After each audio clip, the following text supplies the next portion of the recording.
Are we live? I think we are. We're live. Yeah, absolutely. What's up, Joe? We got Mr. Joe Califf in the house tonight, and me, Will, and we're gonna watch the Artemis I launch together. How you feeling, Joe?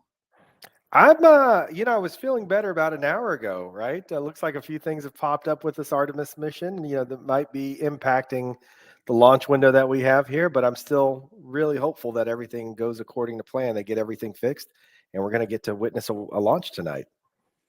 Yeah, that'll be interesting. I think cloud cover, the weather and everything looks really good. Yeah. Cloud cover may not be perfect for those that are maybe in Titusville or around the surrounding Cocoa Beach area, or if they're there for the launch. So we may actually have one of the best seats in the house tonight. Exactly. I know it's like 70 degrees out there right now in Titusville, which is pretty nice compared to what it was, this late summer when we went to try to catch it. But yeah, so we've got the live stream here going. Joe's got some awesome stuff to present to us on what Artemis I really is. And this is going to be a historic night if it does fly tonight. We're going to set a little bit of a precedence here, right? That's right. I mean, we're embarking on kind of a new phase, an era of space exploration with NASA and this Artemis mission. This is Artemis 1. We've got an Artemis 2 that's going to follow, Artemis 3, 4, 5, 6, and beyond. And really, the goal is to try to get people to Mars and using the moon as a base for that, right? And so a lot of components that go into that, but they've got to test the systems first, make sure everything works according to plan before they can put people on board and give that a test. So I'm super stoked about it. I've never been out there to actually watch a launch live. Will, I know you said you went out there a few months back to watch what was supposed to be the launch back then. How many of these rocket launches have you actually had a chance to witness? It depends on what you mean by rocket launches, because some of them were really tall hops. But I think I would say 3 rocket launches, 3 or 4 rocket launches, and maybe 3 or 4 high altitude tests, like the ones they were doing down in Boca Chica. Right. So somewhere in less than 10, but more than 5, and it's an experience, man. I can tell you that it's definitely something you have to experience because you feel it. Yeah. I've heard the same thing, man, and I'm certainly jealous of you. I'm jealous of other people who've had the chance to actually be there in person and witness it, kind of feel the roar of those engines as those rockets go up. But man, I mean, if this goes off tonight, this is going to be a monumental milestone, like I said, for NASA, for SLS, for the Artemis program, and everything else. But hey, I think we've got some people who are checking in, and looks like Don Davies. Oh, sorry. Oh, sorry. There, you go ahead. Well, we've got Astronomo Space. There he is. What time in UK? Well, we've got an hour until the window opens, right? Or actually, 30 minutes we've got until the window opens, and then I think we get like a 2-hour window. Is that right? Yeah, that's what my understanding is as well. And yeah, so it could be any time during that period. But you see there in the upper left-hand corner of the screen, we've got a T-minus 29 minutes, which again, that opens the window. So we'll see what happens. And Victoria has a little smiley face with stars in it. All right. Well, we're hoping to get some of that. Sean Joshua Gibson says hello. Hey, Sean, how are you? Todd, you left a blank. Said nothing. Yeah, he wrote a blank check. Hey, from Missouri. Exactly. Kyle, how are you doing? Glad you're able to join us from Missouri. TJ, hello to you too. Saleh, hi from Iraq. Oh, we've got somebody from Iraq across the world watching this live streams. Hello to you too. And we'll get to more of those here in just a bit. But you can see there on the screen the entire rocket is there ready to go. It looks like they're just trying to work out a few kinks. Will, I think you said you were looking on Twitter, saw that there was an issue with an Ethernet cable. Yeah, I've been watching on Twitter. If you want to follow who I'm following, it's at NASA Ground Sys, SYS. I don't know if that is even coming through there, but yep, we could see that at NASA Ground SYS. That's who I'm following, and I've got alerts on, so everything they tweet out tonight or at all, I get it.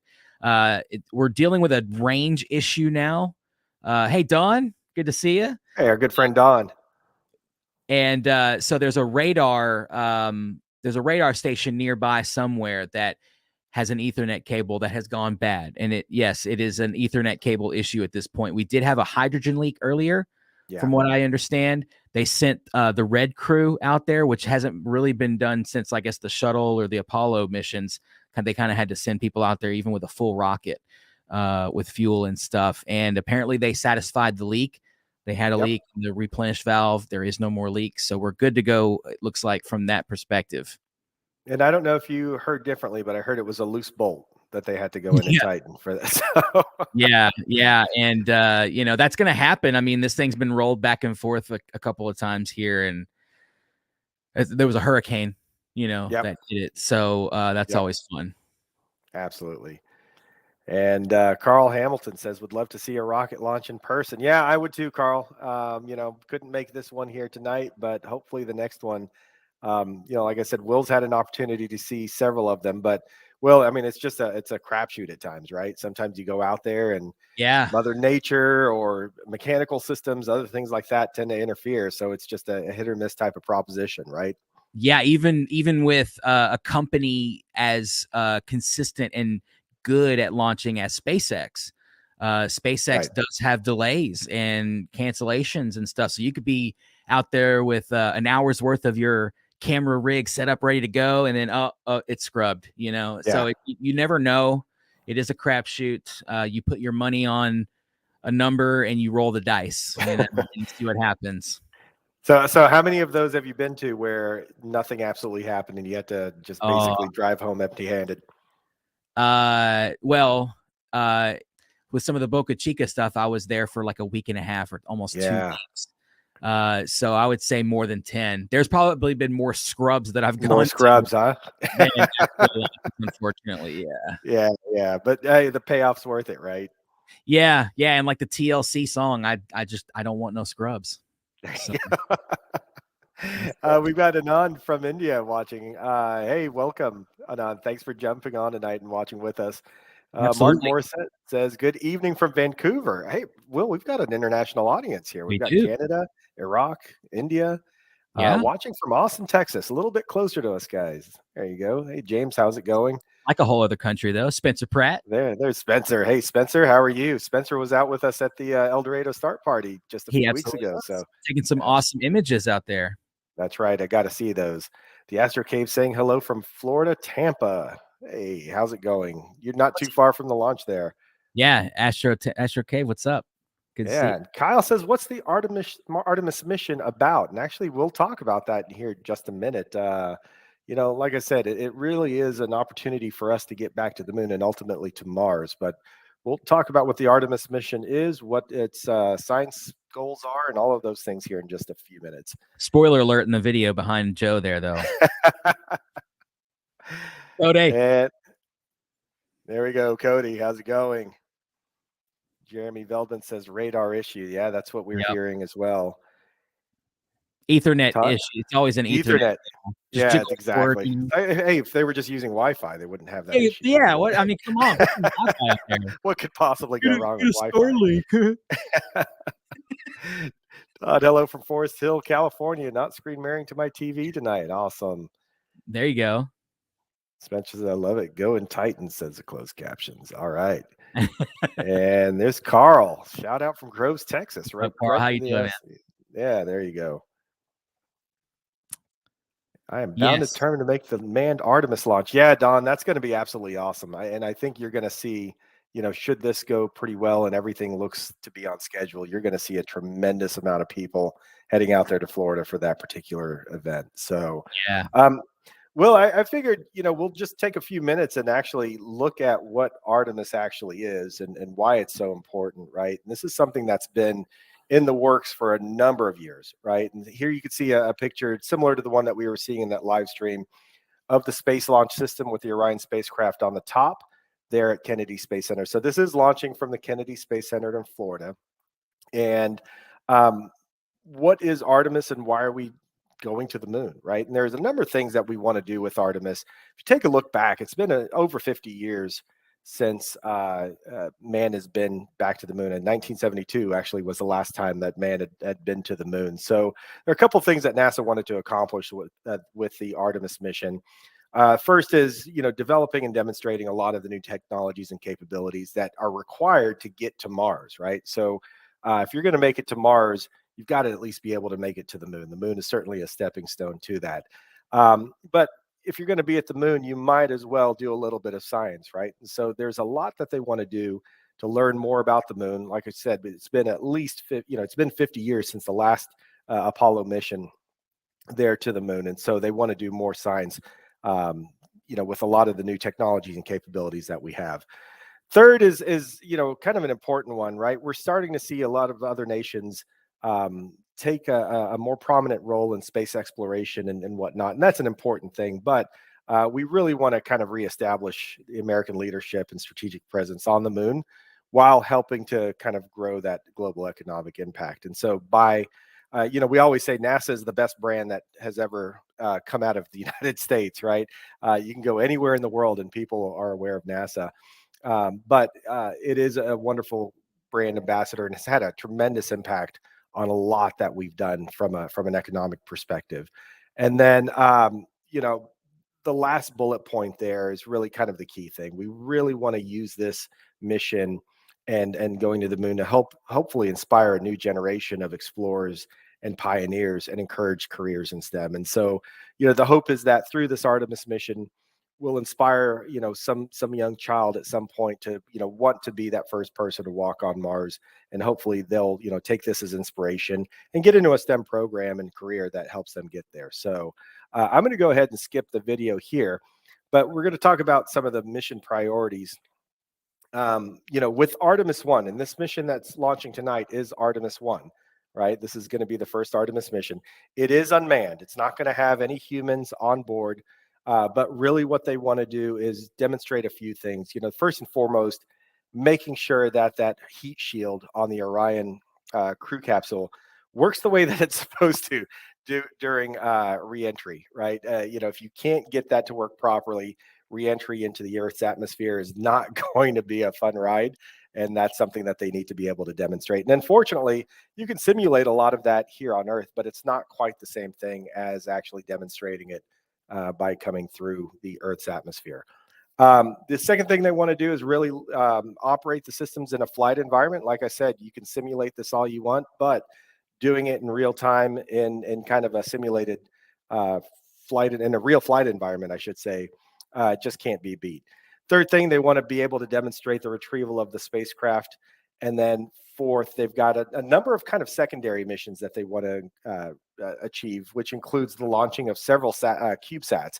So, Will, I don't know if you've ever participated in any CubeSat projects. I started to a couple of years ago, but those are really interesting projects. You've got these really small satellites that contain, really small payloads and things like that, but we're able to gather a lot of great information. So they want to capture that, test some of the pressurized payloads and whatnot as part of this mission. So here's what it's going to look like. Over there on the left-hand side, you can see this is Artemis 1. They're going to launch this, do a lot of that testing that we talked about. Artemis 2, which Don actually alluded to a little earlier, that's going to be the first humans to orbit the moon in the 21st century. So similar to Apollo 8, when Apollo 8 launched, went to the moon, didn't land, but actually orbited the moon and then came back. Artemis 2 is going to be doing the same thing. And then you're going to see subsequent Artemis missions that are going to happen between Artemis 2 and Artemis 3. And eventually Artemis 3 will get us to the moon itself. So that's going to be pretty damn exciting when that happens, when we could get humankind back on the moon itself. And then, this is the system that is actually being used to get the crew, the payloads, and everything else to the moon. So this is the Space Launch System. And it is the most powerful rocket ever built, although some people will argue otherwise, right? But, I thought the interesting thing about this more than anything else is they actually used repurposed, I should say, the RS-25 engines that came off of the old space shuttle program itself to help reduce costs. And so these rockets, I was looking at it earlier, the four rockets that are on the SLS today were actually reused on several missions. One of them actually helped get John Glenn back onto, launched on the space shuttle back in 1998. So that's, I think, pretty interesting. But you could see there, it's got a tremendous kind of main core. It's got those solid rocket boosters. And then up at the top, you've got the Orion spacecraft itself, which is what is ultimately going to house the manned uh, the crew that's going to go up into space and then eventually to the moon itself. And this is just kind of a breakdown of what the SLS looks like. Like I said, you've got the core stage that's painted there in the orange, the 4R-25 engines. You know, most of those, like we said, repurposed from the shuttle program. You got a couple solid rocket boosters, and then the upper stage that includes the Orion crewed spacecraft. And then here's the Orion itself. And this is where, you know, if you're looking at it, that crew module, I don't know if it looks like it to you, Will, but that is very reminiscent, at least in this image, of the old Apollo command module, right?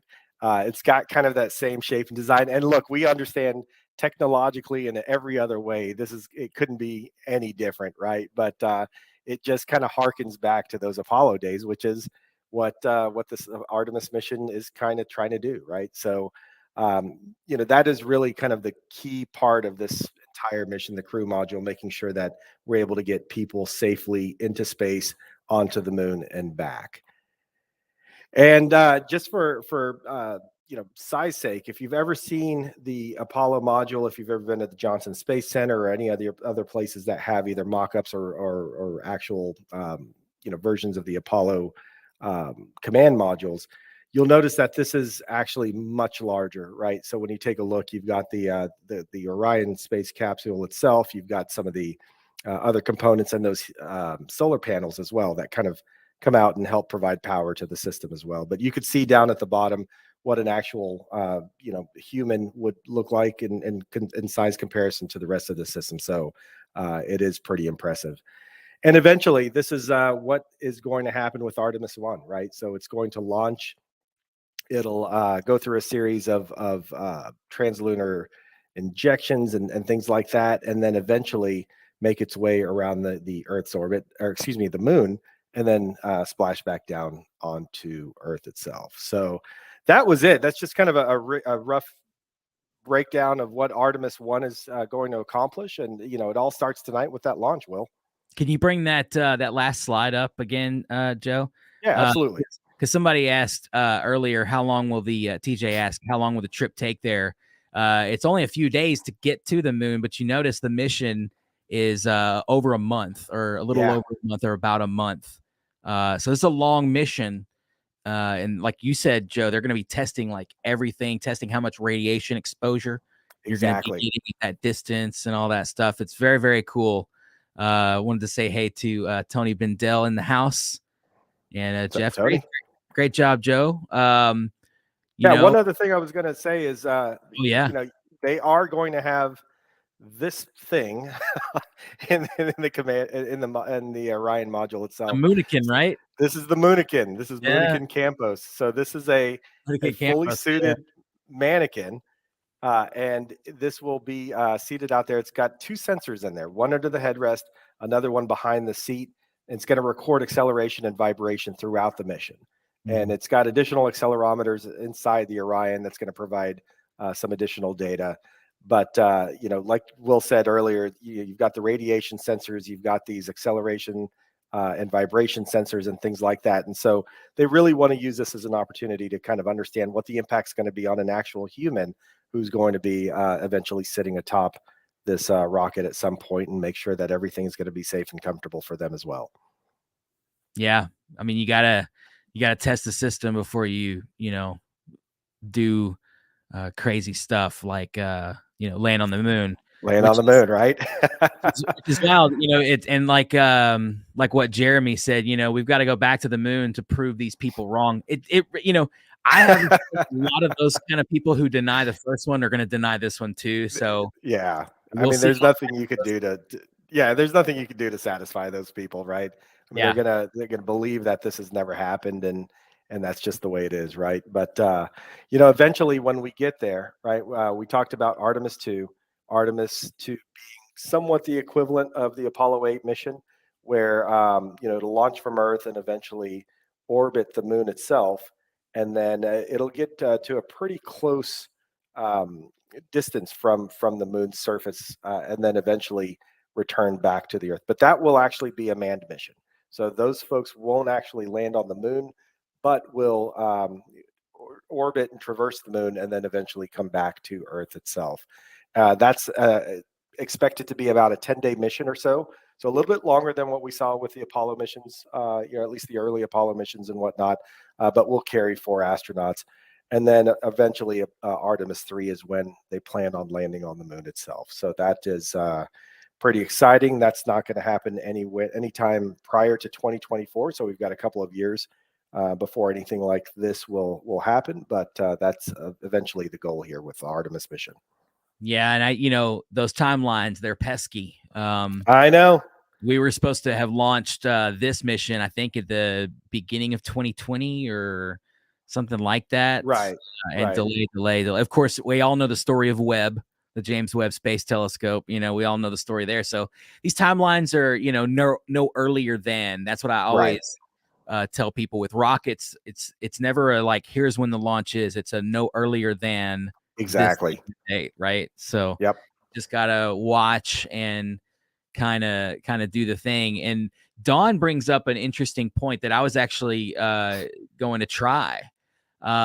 If we can get the data from this mission and we know where it's going to be and when, absolutely, I would say you could pick up the module. But what I think will happen is you're going to need to know basically where in the sky to put a telescope, take a bunch of long time exposures, and let that dot of light go across your field of view, because that's what I think you're actually going to see. You're not going to see any detail of this thing. It's such a small module. Yeah, we saw the size of the kind of the Orion capsule and some of the associated parts, and so that's probably the size of a small bus or something like that.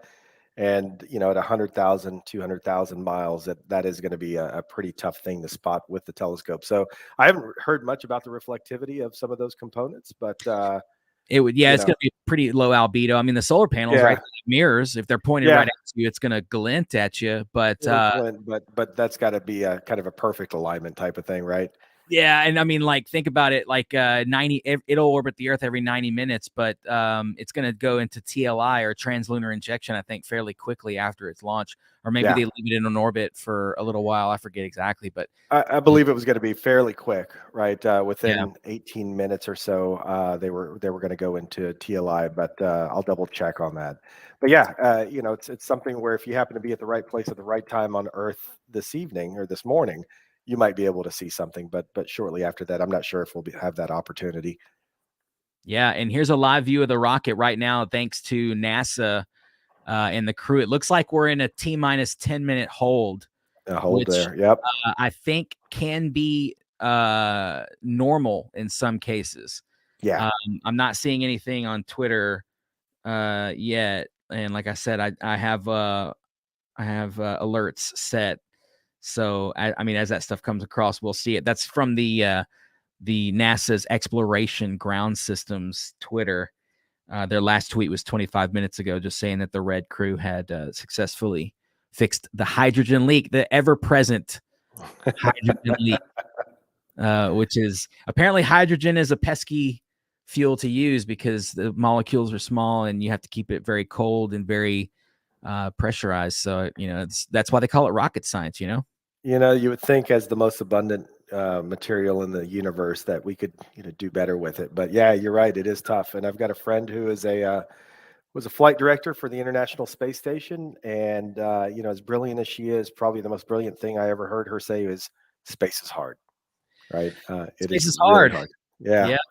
Yeah, which is, it's almost like it's mostly empty space out there. So is it really?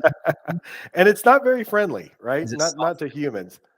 No, our bodies don't want to live outside of this thin film of atmosphere we have on this planet. So that's why we take our atmosphere with us. That's why if you could just go out into space, I mean, I'm sure we'd have ladders there by now, but that you have to take your atmosphere with you. And unfortunately, to do that, you have to do what NASA's about to do. Hopefully, they're about to do it. But again, this could be a scrub. It could Uh, be, right? Yeah, we'll stay right here, see what's happening. The good thing is we are within we're at T minus 10 minutes and holding. So, yeah. if they're able to get everything resolved and going okay, then, we should be able to hopefully witness that launch. I don't know, Joe. That guy rotating in that chair very haphazardly has me worried. He didn't look very. He didn't. Oh, sorry, Joe. Go No, ahead. sorry, go ahead. I don't remember which one you were on there. It We was get the same ideas at the same time. It's hilarious, but we better do hope all the meaties don't shoot it down. Yeah, exactly. And then Spencer, I don't know if y'all paid much attention to current CGI, but they couldn't even fake a moon landing today. exactly. Yeah, exactly. Exactly.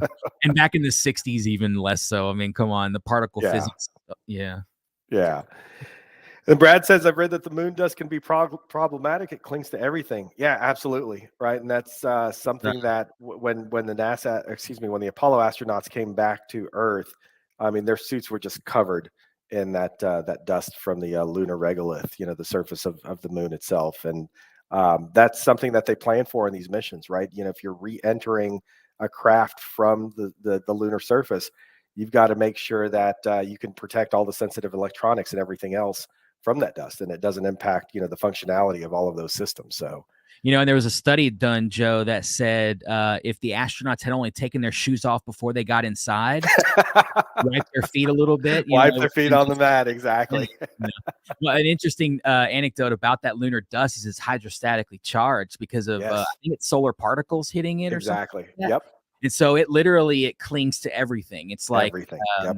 it's like static cling. So you stick your arm in a foam package. Sometimes when you get a big package or whatever, you pull your Yeah. arm out and those foam peanuts are stuck to you.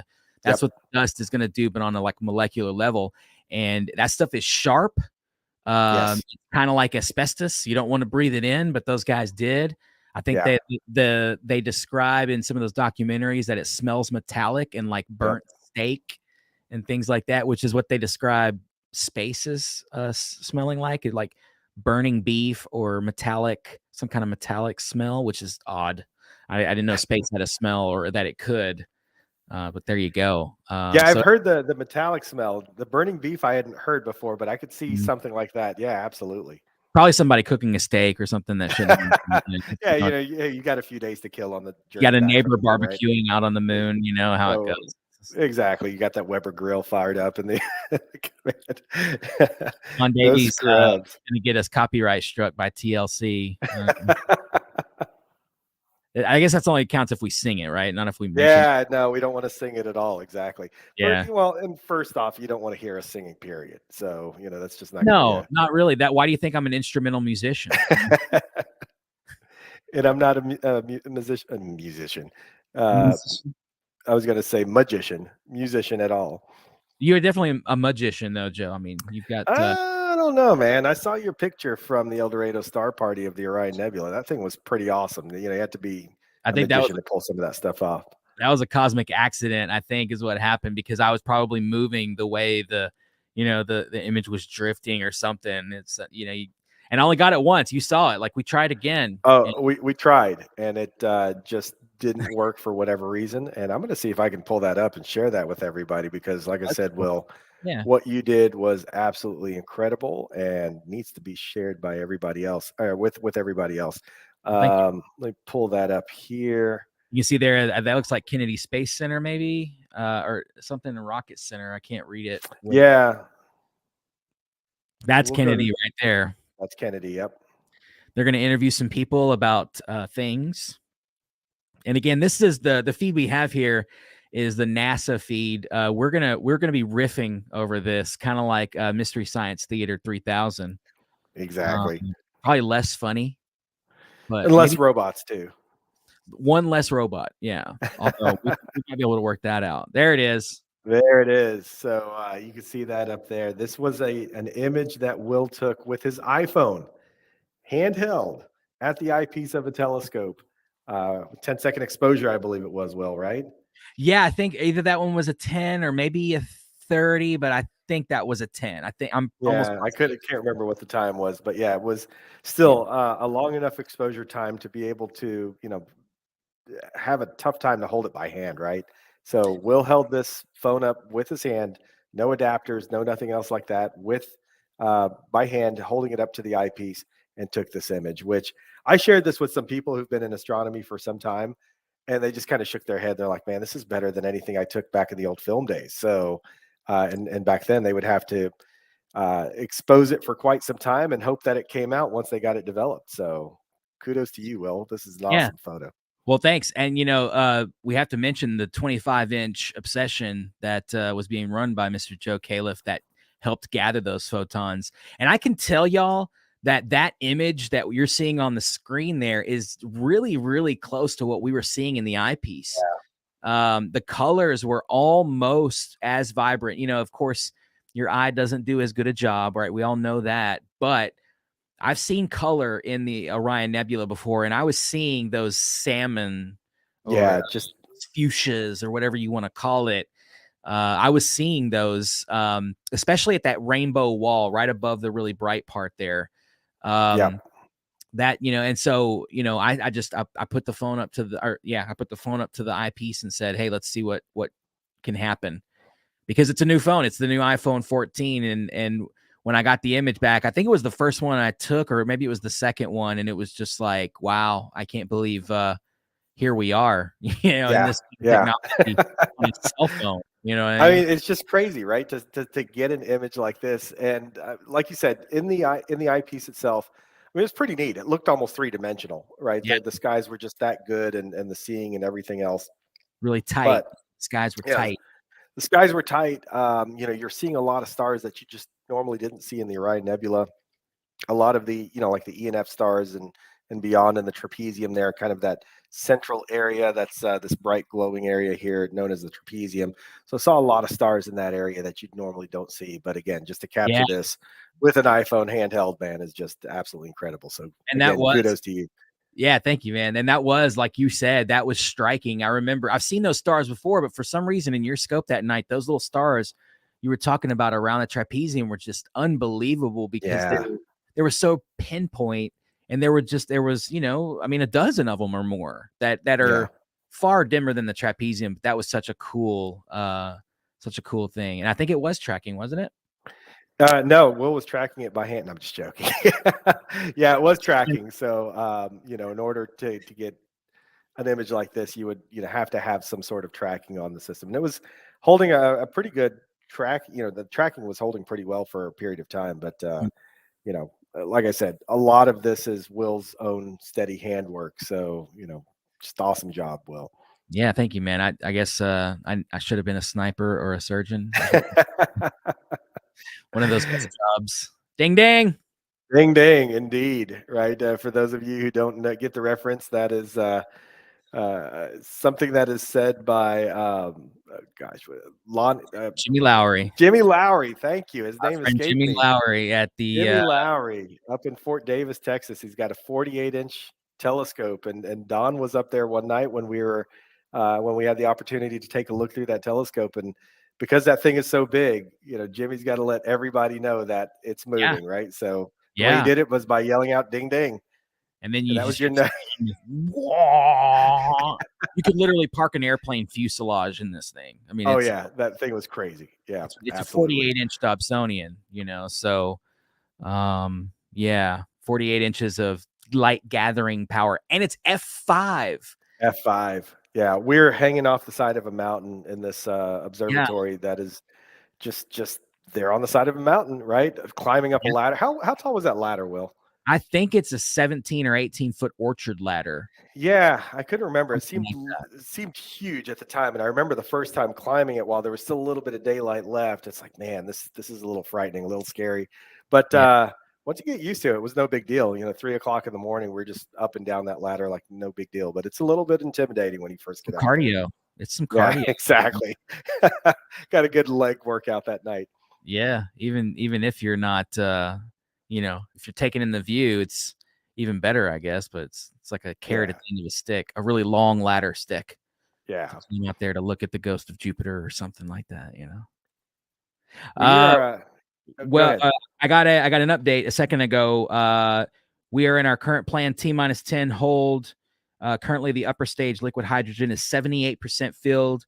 Core stage is has been topped off. Both liquid hydrogen and liquid oxygen are 100%.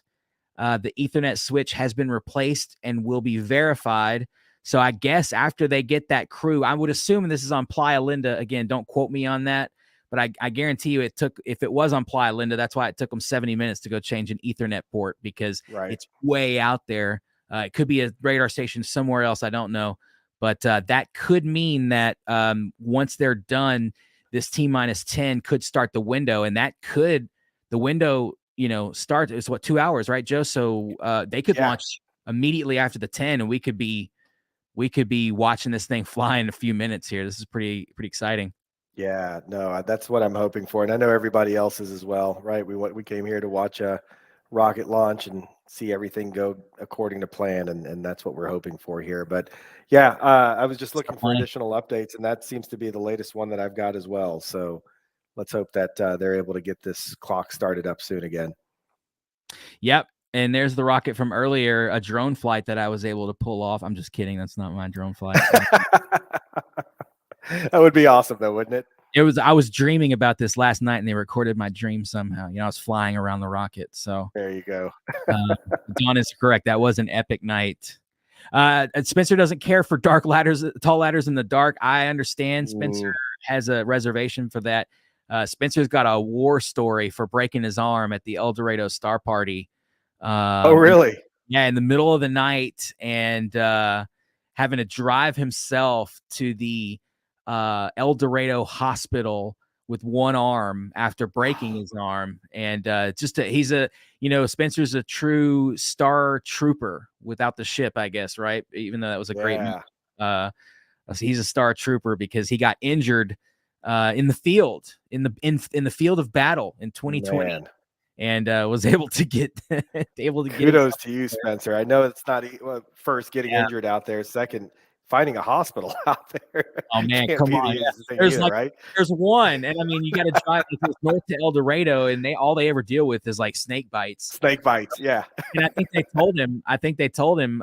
They were like, "Man, you need to go home, and you need to find a surgeon immediately." So I think that's what he had to do, and he had to pack up that year. But luckily, Spencer was able to overcome his sort of I guess past experiences with the El Dorado Star Party. He came back, he joined us, and I think he was on Lodge Field with us, which was fantastic. We had me, there was Lonnie Mosley we just had here. We wanted to say hi to him. It was Mr. Joe Califf right there in the window. He was set up with us. We had Bram Wiseman, of course, who's a good friend of ours. A lot of y'all know. The amateur astronomer. Yep. That's him. That's the one. And there was a good group of us, and that's what I was talking about, Joe. Is like it was a record year as far as El Dorado Star Party Lodge Field goes. Yeah, no, it really was. People, it was fantastic. Yeah, in years past, I mean, we've talked about this before, Will. At some point, a lot of those people on the Lodge Field would just kind of retire early. By 1 o'clock or so, there'd be, I don't know, 4 or 5 of us out on the field. And this year, especially early on those good nights, there were just a lot more people. Which, look, when we go to star parties, the party part of it is fun, right? So having people out there, getting a chance to take a look through other people's telescopes, talking about equipment, all these things. That's what really makes these things fun. So it was certainly a banner year for ESP. It was, man. And, I think we got most of the nights were viewable in some way. We did have a couple of bad nights. Of course, you're going to have that at star parties. That's just the way it goes. And, you do what you can. It's a star party. That's why you go out all week, at least you plan around that. So then, if you get a clear night here and there, you can fit it in, and then, maybe you get 3 in a row, and then it's a rest night, the night the clouds come in, who knows? But it's always a crapshoot, man. It's just like rockets, everything else. Every hobby that I love is dependent on weather. Dependent on the weather. I was thinking about that the other day. It seems like that's the way it is for me too. Right. And you're just hoping for clear, sunny days, those kinds of things, or cloudless nights, whatever it may be. But man, everything is dependent on the weather, man. That's right. And not the weather man, but the weather. Not the weather man, but man. Man. Don Davies says, see you at the X Bar for 2023. Yes, you will. Yes, you The will. annular eclipse. Yeah, absolutely. Dawn has been to past El Dorados in the past and set up on the lot show with us actually, which was Oh, awesome. nice.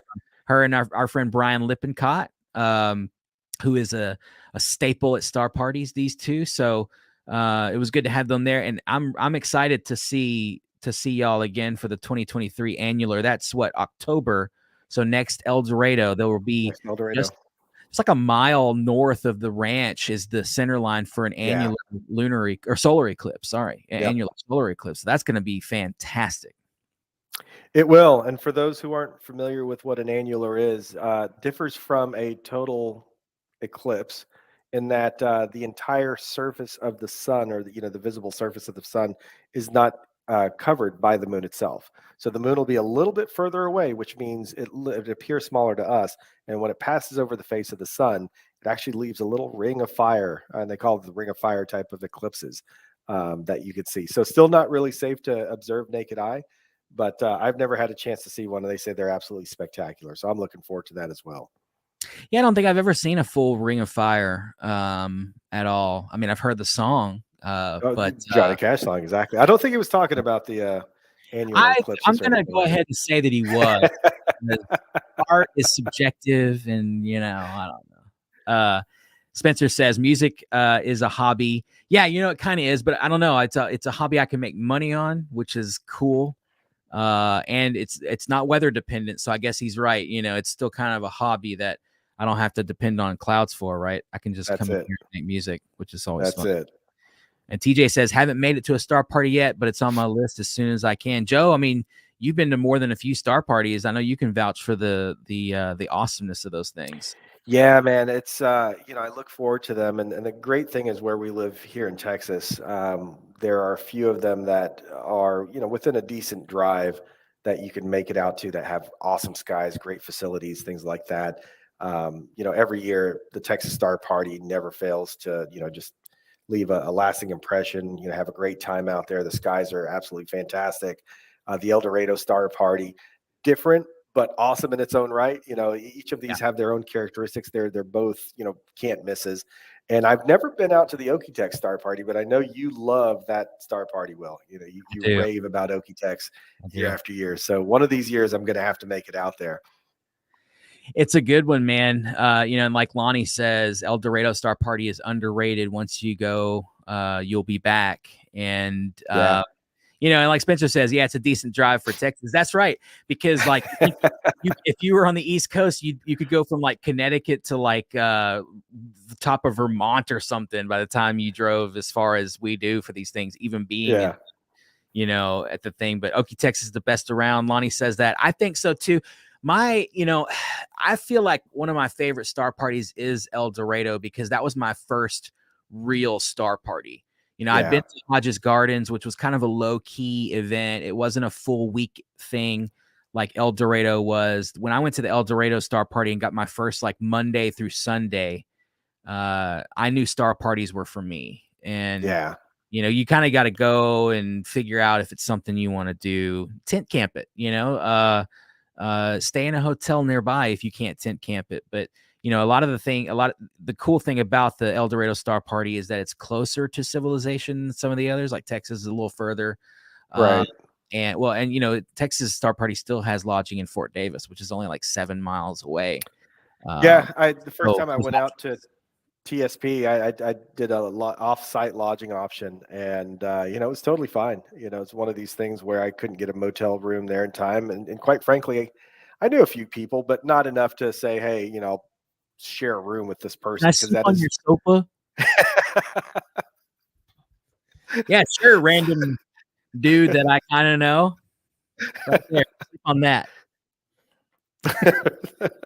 Exactly, but that's one of the requirements at the Texas Star Parties. If you're going to stay in a motel room, you've got to have a roommate, and if you're going to stay in a bunkhouse, obviously you're going to have many roommates. So Yeah. finding people that you're comfortable and sharing a room with, that's something you've got to be able to do. But the first year I went out there, I wasn't that comfortable with it, right? So I stayed at the Texas Parks and Wildlife has a state park there nearby, the Fort Davis State Park, and they have the Indian Lodge there, which is a kind of a full service hotel. And I Yeah. stayed out there. It was absolutely fantastic.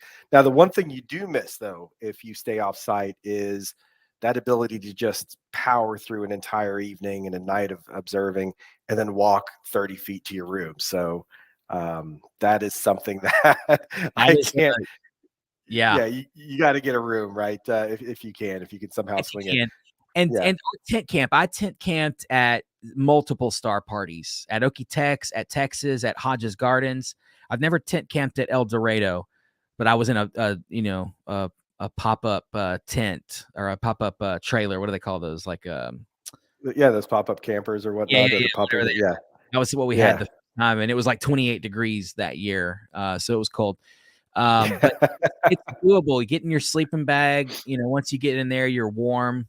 Yeah, You're out there to observe or take images anyways. So if you prep for the cold, I think even if you're going to a star party in the spring or even in the summer, sometimes prep for cold, man. Bring jackets, bring heavy. I bring like snow pants, yeah. um, heated jackets. Like Lonnie has a heated jacket. There's some other guys that have like full on like snow apparel. I think our buddy Bram wears like a big onesie that It's like something you would it's wear down in the in like on an Antarctic yeah, no, and science base or something like that, all right? you can It's pretty see is like crazy. this much of his face because it's Yeah, zipped up. But whatever it takes to keep you warm, because if you can keep warm, you'll stay outside and stay observing. And you'll yeah. see more. You'll see way more.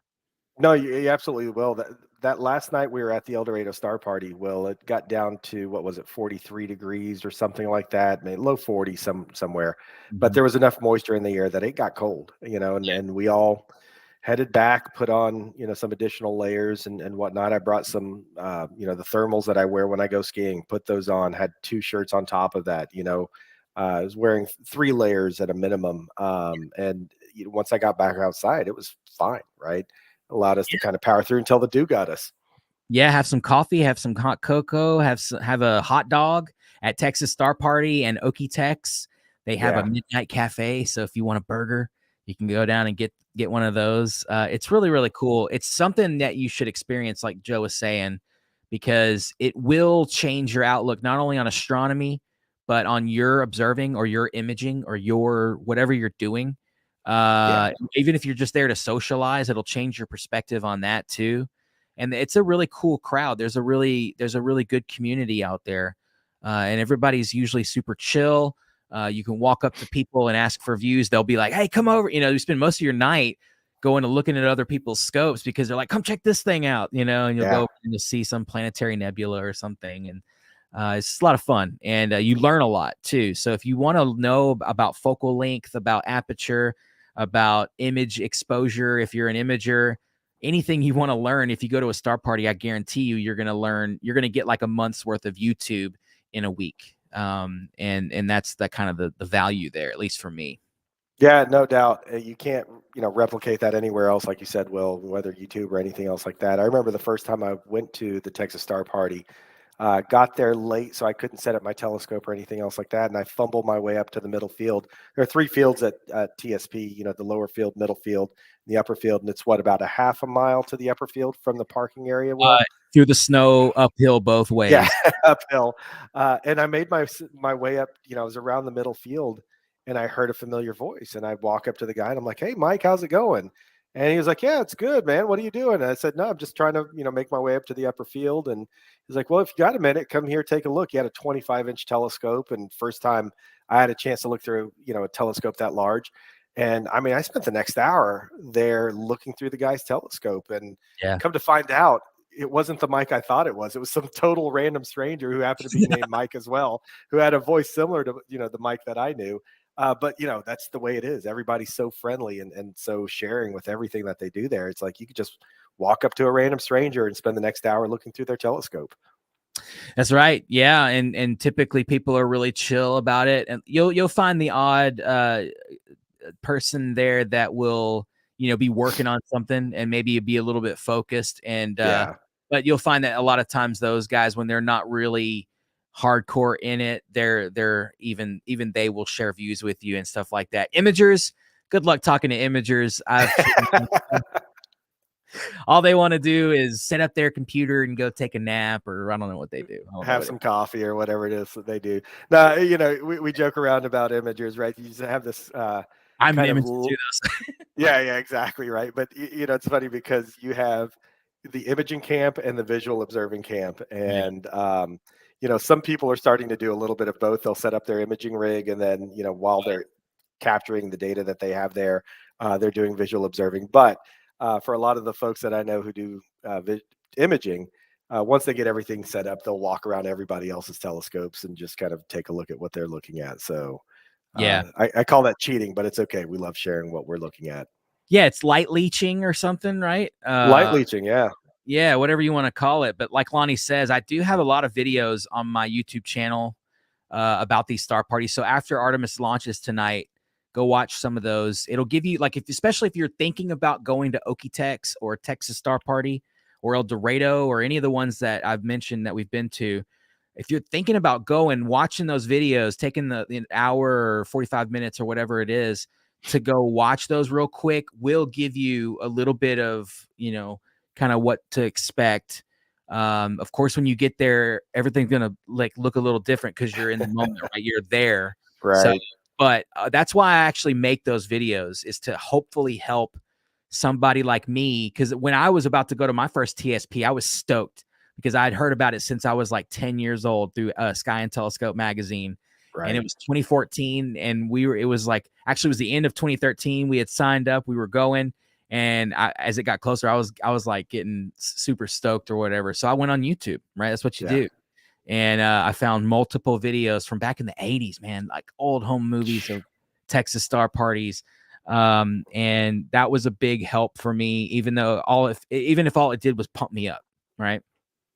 Yeah, and when you're going out to a star party for the first time, especially a big one like the Texas Star Party, it can be a little intimidating, right? Sure. So, the more information you can have, at least for me, this is the way I operate, the better I feel about what I'm doing. And man, those videos that you put together, Will, after each one of these things are just absolutely fantastic. Yeah, I mean, you really capture kind of the essence of the star party, what it's like to be there, what goes on, and all of these different things. So, yeah, if you've got a chance and you want to take a look at these things, go to Will's Deep Sky Dude YouTube page and take a look at some of those videos. And you pretty much do them for all of the star parties that you attend nowadays, right?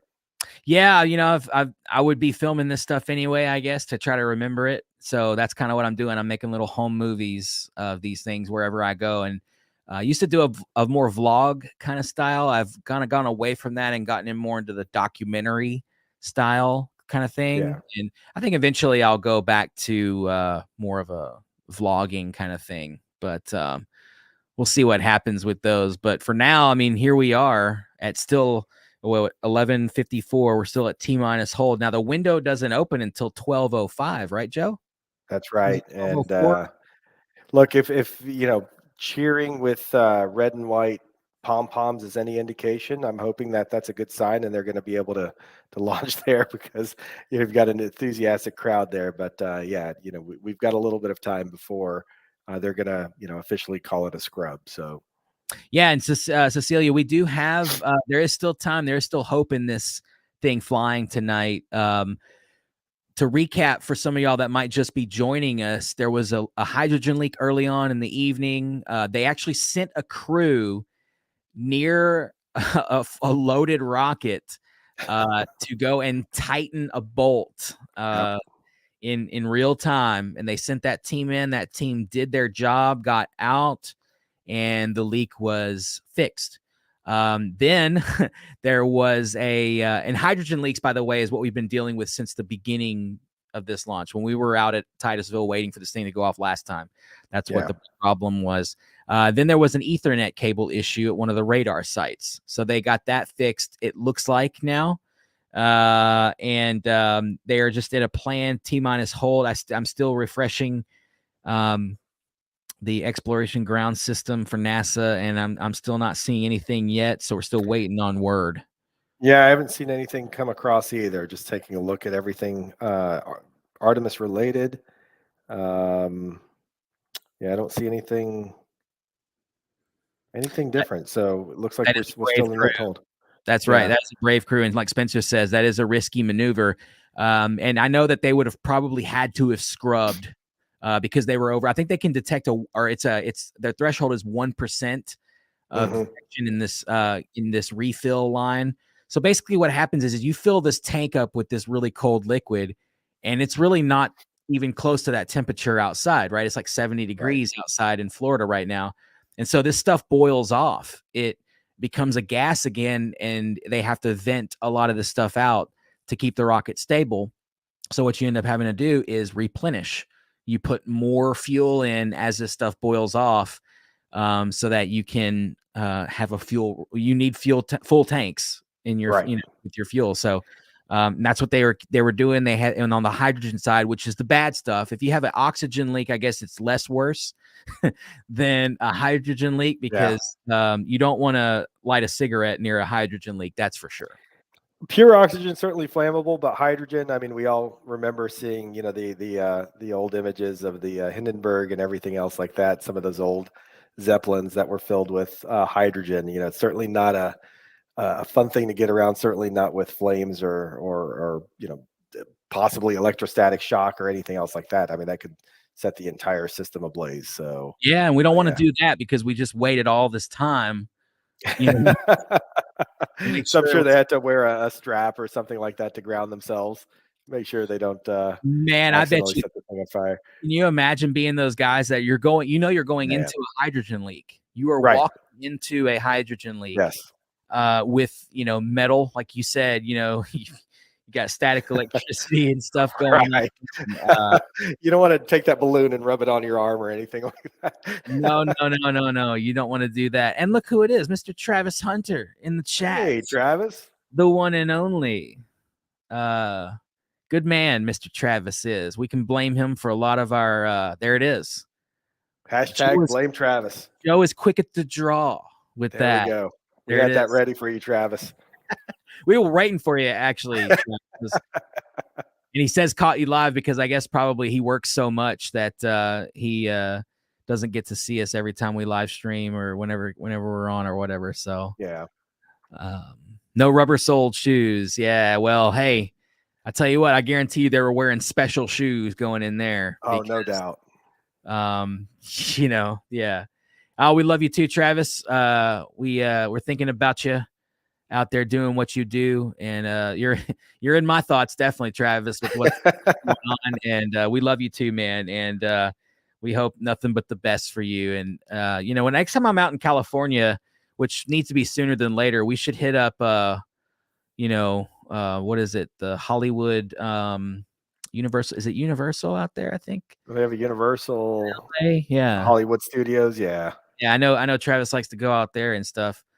And But yeah, thank y'all for watching with us, and you're welcome, Cecilia, for the update. We're just kind of, hanging out. We're just like y'all. We're wanting to see this thing fly too. It's above our pay grade, though. Unfortunately, I think Joe or I, if we could probably pull the switch, we probably would do it. And a lot of people would Just probably be go mad. for it anyway. Yeah, just throw the switch and deal with we're gonna get fined maybe, or will we get jail time? I don't know. I don't know. That's a couple $1 billion that's sitting right there on that launch pad. So yeah, we might Yeah, see some time in jail, maybe some pretty hefty fines, things like that. But I'm looking here. I'm just seeing the pause for Artemis 1 launch. I mean, it wasn't supposed to. It's midnight right now Central Time. The official launch, or what was stated earlier, was 12:04 yep. a.m. So we're 4 minutes until that time. We're still in the 10-minute hold. So I'm not seeing any updates. So again, we've got some time here. With the launch window that was provided and everything else. Yeah, Newcastle, Australia. What's up, Facebook user? Usually it's those privacy settings that delete your name, but at any rate, Newcastle in the house. There you go. Lonnie asks, is that flaring at the base of the launch pad? So that really deep red flare you saw in the, not this view that's above me, but another view a second ago, that I believe is a hydrogen burn off, and that thing is actually very, very far away from the pad itself. So I think it's maybe half a mile. It's a long way Yeah, from the launch pad itself. And I think mostly due to you just burn again, that hydrogen is boiling off. You can't keep it at those temperatures because we're talking like almost near absolute zero, right? It's like in the negative 400 degrees or something, which is almost at the lowest temperature you can go in this universe. absolutely. You've got to keep it at that temperature to maintain the state that they need it in. Otherwise, like you said, it's just gonna boil off, or not really boil. It just it becomes a gas, right? And they're not Yeah. unable to use it at that point. So, What's up, Travis Hogg? Welcome to the stream. We are hey, Travis. waiting for the rockets to go. Travis says, "Oh man, crazy stuff, right?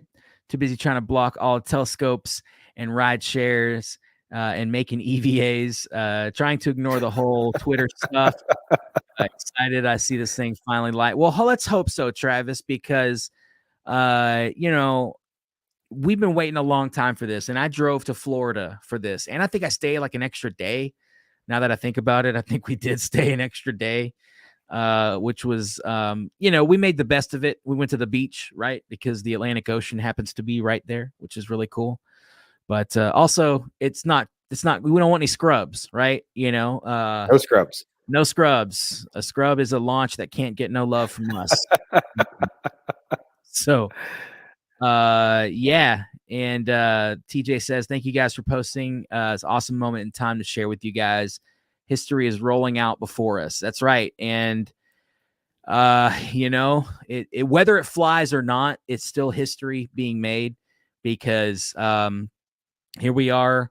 We're doing the same thing again. Yeah. NASA knows what they're doing. They've been here before. Yep. And, I know it gets frustrating for a lot of us to, sit here and watch or go drive 18 hours to go and see it and spend hundreds of dollars on hotels and food and all this stuff to just not see it go. But trust me, there's a reason why if it's not going. And, we're still at that T-10, as you can see behind her there. And we're still hoping for something good, right? I think the window is open. Yeah, the window's open.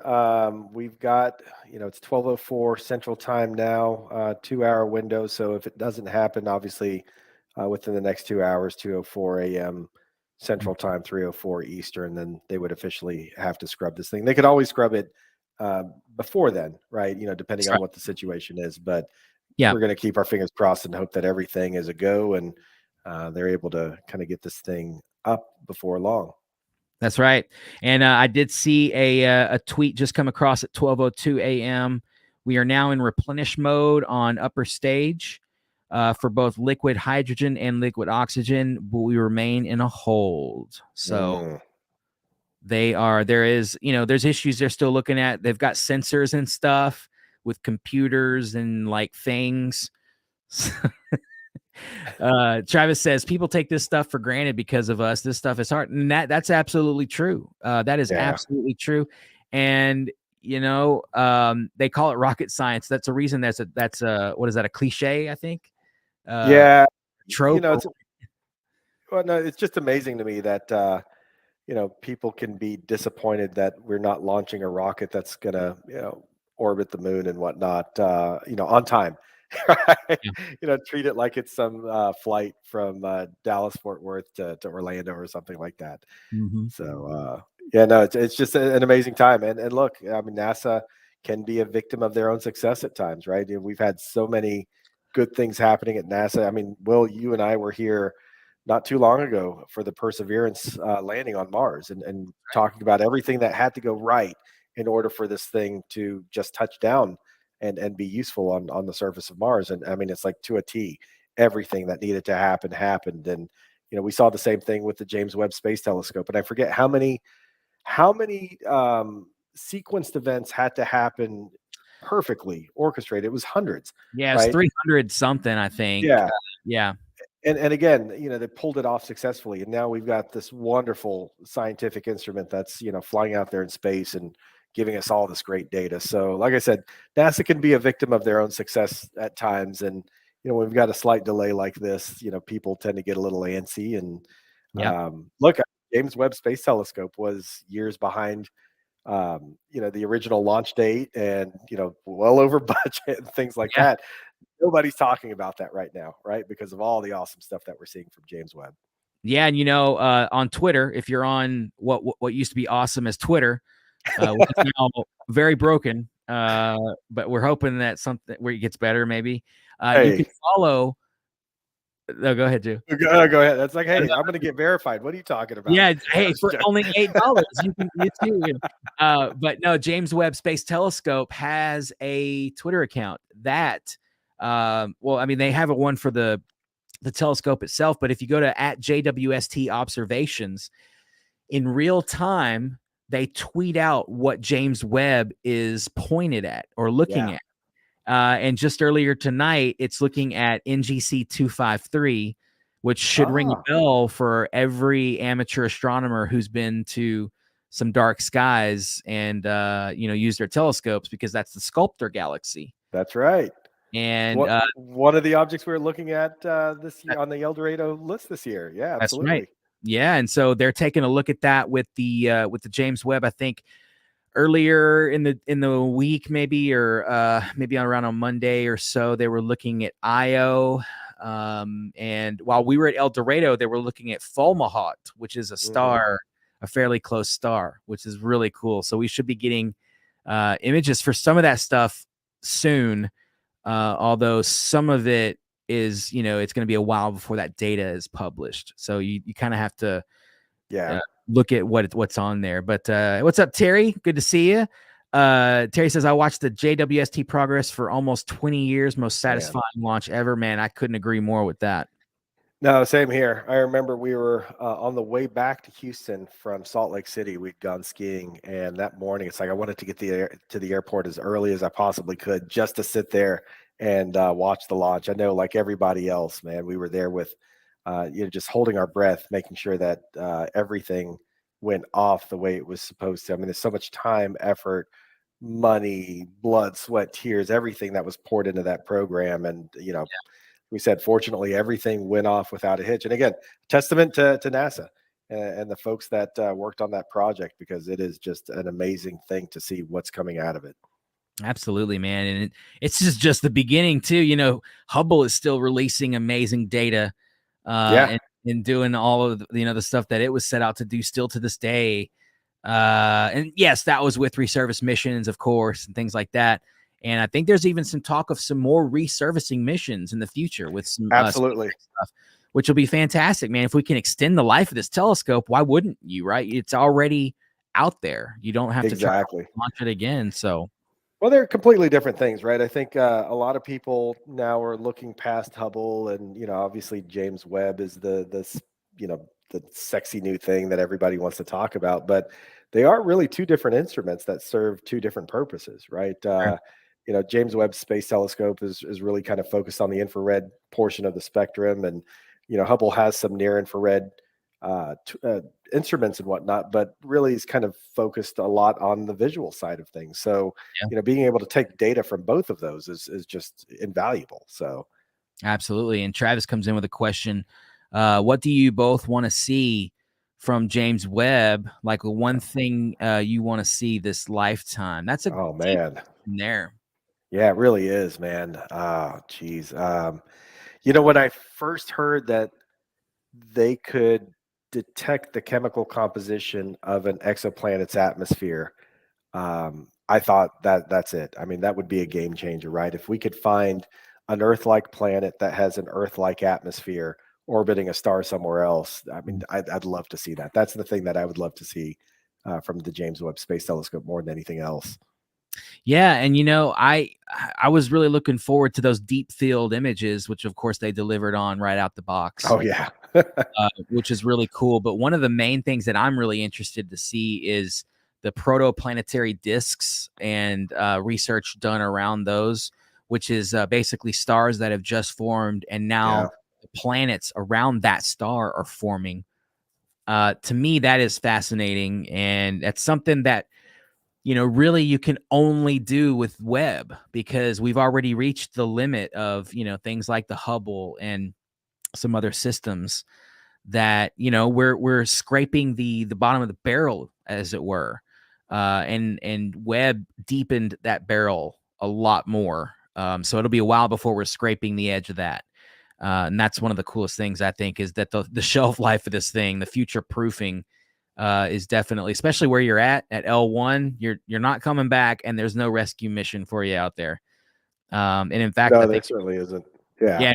yeah, Webb has been hit like 5 times by objects, by little Right. micrometeoroids and things. So at any moment we could lose it.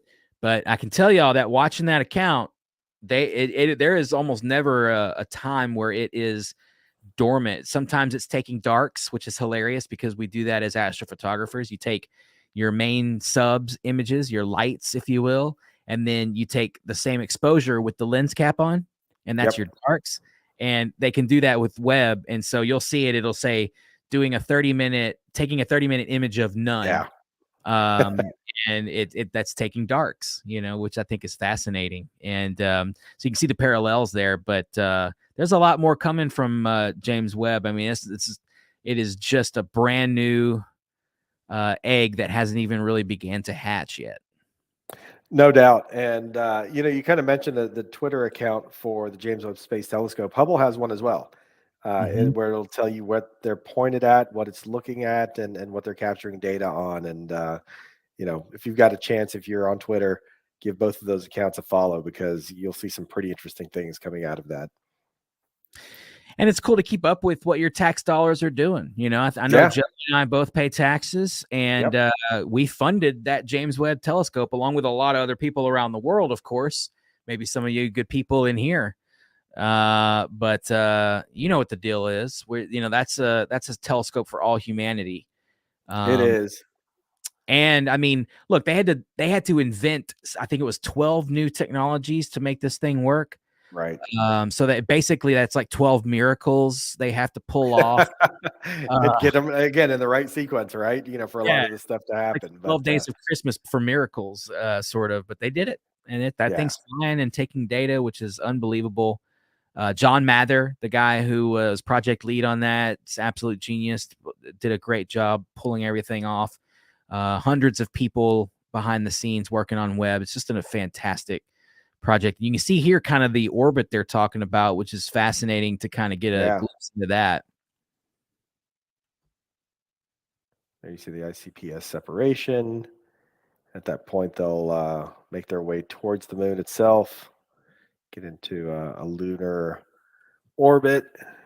And then again, it's pretty variable in terms of the length of this particular mission, right? I mean, you're seeing a several day difference in the low end and high end for the estimates there. But again, this is the most powerful rocket ever built, right? It is meant to get us back there. We haven't been able to get back to the moon since the old Saturn V rocket was able to get mankind there. So pretty exciting. Good friend of mine, Charlie Golden, in the house playing observatory. He's like, man, I got to get up. This is ridiculous. Of course, couldn't be on time. Yeah, no way. Yeah, it just wouldn't be a launch. Why would it be on time? Exactly. Boeing is involved. What are you talking about? There you go. Travis says, I know I'm asking a lot, but telescopes. I don't know telescopes. Joe knows a little bit about telescopes, but are we at the limit of technology with the James Webb? Oh no. Do you think you think we can still push past? Yes, I think we can, Travis, but I'm not sure really how. I know that what if you wanted to build another Webb, you just build the same sort of thing bigger. That's going to give you a little bit more something. And by the time you're going to do that, the instruments are going to be infinitely more sensitive. Well, not infinitely, but you get what I'm saying. Yeah. A lot more sensitive. So yeah, I think because we've pushed ourselves as a society, as a species this far, yeah, I think there is definitely another. We'll be able to, if we do the thing, the Starshade mission, we'll be able to see other planets optically. The Starshade mission would be an incredibly ambitious telescope. But if it worked, and it would, if they were able to pull it off, we would be able to see optically other planets around other stars. Yeah, which is just absolutely crazy. right? And Yeah. that's why, when it comes to the space telescopes, like you said, we're just barely scratching the surface. People think that space telescopes began with Hubble. We've had several space telescopes up there. Spitzer was kind of the infrared predecessor to James Webb. Oh You yeah. had the Chandra X-ray Observatory, things like that. So we've had a lot of these, these telescopes up there. Many of them looking in different wavelengths um, of the light spectrum out there, but we're just scratching the surface. And the amazing thing is, those are just the space telescopes. I mean, we're building some Earth-based telescopes now. I say we, not me, not We're Will and not I. there turning wrenches like, Got to loose bolt. Um, yeah, loose but bolt, hydrogen, something or other. But you look at like the Giant Magellan Telescope or the Vera Rubin Observatory, the 30-meter telescope, things like that. Just massive, massive telescopes, and the technology that they're using to help compensate for the Earth's atmosphere is just amazing, right? Yeah. And that's kind of the trade-off, right? So you have Earth-based telescopes, and the benefit with Earth-based telescopes is you could build these huge mirrors or these mirror segments that you put together in terms of a larger mirror that have so much light gathering capabilities. But at the end of the day, you're still kind of beholden to the environmental conditions here on Earth, the atmosphere, everything else like that. On the other hand, you have these space telescopes. So you're getting away from all of these issues that the Earth's atmosphere can create, Mm-hmm. but you can only put so much into space at one time, right? So you're kind of limited from a cargo size perspective as far as how big a space telescope can be, unless you were building this thing out in space, essentially, right? So those are kind of the trade-offs. But man, I've talked to people who are working on those Earth-based telescope projects like the Giant Magellan Telescope and the Vera Rubin. I mean, the stuff they're doing there is just absolutely incredible. I mean, the amount of data that they're going to collect more data than they can actually process, which is kind of a sad thing, right? Because they're going to have to end up getting rid of some of the data because, the storage requirements and things like that. Yeah. Who knows what we might be throwing away, right? But man, I'm telling you, I think we're just scratching the surface here when it comes to certainly space-based telescopes. Yeah, and the future is, imagine when people put up the Hubble, imagine being that one guy in the crowd that's like, it doesn't get any better than this. Yeah, Uh, right. that tweet is not going to age well. Yeah, exactly. So I always say just err on the side of we're going to keep going down crazy roads as a species, right? Yeah. No, I Um, mean that's the thing. As long as there's a scientific curiosity and that itch that yeah, needs to be scratched, then hopefully, right? Fingers crossed, we'll keep getting bigger and better. yeah, we are a a hunter gathering species. We like to go find out new things and explore new Absolutely. territories, and that's what we've done since the beginning of time as a Yeah. species. So why would we stop now, right? Yep. And you think about it, right? I mean, people look at the cost of this particular mission. I can't remember what they said the this rocket was $2 billion, if I'm not mistaken, as part of the overall $2 billion. Oh, billion. Um, and it's a lot of money, right? I mean, as Will said, we're all taxpayers here, most of us are, and it's one of these things where you look at that and it's like, man, could that money be better spent elsewhere, right? We still have a lot of issues, but Yeah. I mean, if you looked at it, we're wasting a lot of money elsewhere. Right? Well, and yeah, and that argument can be made, Joe. And the thing that I love about it is that time over time has proved Yeah. the technology that NASA invents Yes. for all these missions, whether it's ISS, whether it's Apollo, shuttle, all those technologies do trickle down to us. Um, Absolutely. and at a time limit when they're not proprietary anymore, we get them. Why do you think Yeah. we have GPS? Like, right, you tell people all these things that NASA has done for us over the years and other space agencies as well. But I Right. mean, CCD imager, the GPS, stuff like MRIs. If you're Right. wondering what NASA has done for us, what your tax dollars have been doing for us, I think there's a website like whatnasadoes.com or something, like what has NASA done or something like that. Yeah. You just click through it and it never ends. And it's just like another, like, and you're like, wow, I didn't know they invented that. It was like some kind of mattress technology or something, right? So, um, Yeah. There's no doubt, right? I mean, it's one of these things where the investment that we make into NASA has a multifold return on that investment, right? I mean, so many discoveries, so many technological advances, and everything else. Like you said, eventually makes its way into the private sector, and others are able to kind of create new industries and profit off of it, create new jobs, create new things that make their way into our hands and make a better life for us. So no doubt about that, man. Yeah, and who knows what some of those technologies that we invented for web. Again, we say we. It's not like Joe Right. and I are there doing the the math the on. royal we, right? Yeah, the royal we. Those technologies will better our lives in the next decade. I can promise you that. I No don't know doubt. how. I don't know in what way, but it always has a tendency to trickle down to us from, the space industry. Yeah. We will always benefit from that. When we entered the space age as a species, everything changed on our planet. The way we got information changed. What our goals were as a species changed. And while we might not all be on the same page or in one accord with that, uh, Right. at least there is that desire to explore space still, which I think is amazing. And this has been a very big expenditure. I think I think it's worth it.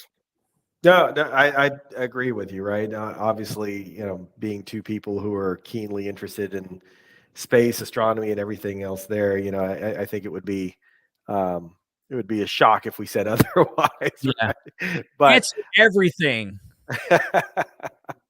but no, no, again, when you look at how much money we waste, I say waste, right? I should say spend in other places. Mhm. This is just a fraction of the budget of the United States and what we spend on. And again, it is one of those things where a dollar spent is $10 in return or whatever that number is. I mean, you're getting a multifold increase on that return that comes back into U.S. coffers. So no doubt, I think this is absolutely worth it. Yeah, and also it satisfies that urge that we have as a species to go see what's over that hill. Yeah, That's what we've been doing, like we said, since the dawn of time. And the next hill that is, right over yonder is the moon. yeah, There's really no other viable place to go right now. You might say, oh, well, Mars is a viable place to go. I know that some people say they want to go to Mars, but Mars is going to be incredibly hard. I think Mars is 30 years away, at least, even for NASA. It's going to be a long, long walk to Mars. So yeah. No, that's why we're going you're to the moon. I think it's just better. It's closer. yeah, and look, it's if we're able to build a sustainable lunar base, right? Which is part of what Artemis wants to do. We want to build a lunar base on the south pole of the moon. We want to see if we can get water there at the South Pole. We want to see if we can build a habitable base over a period of time. The reality is, all things being equal, if you could launch a rocket from the moon versus launching one from the Earth, Mhm. because of the gravitational differences and everything else, it's going to be a lot easier to Oh yeah. get out of the gravitational influence of the moon than it is Earth, right? And so, the moon is certainly a springboard to Mars. But I agree with you, Will. I think it's going to be a lot longer than people estimate in terms of us getting to Mars, right? It's one of these things where the launch windows are so precise because of when Earth and Mars align and when you have to launch.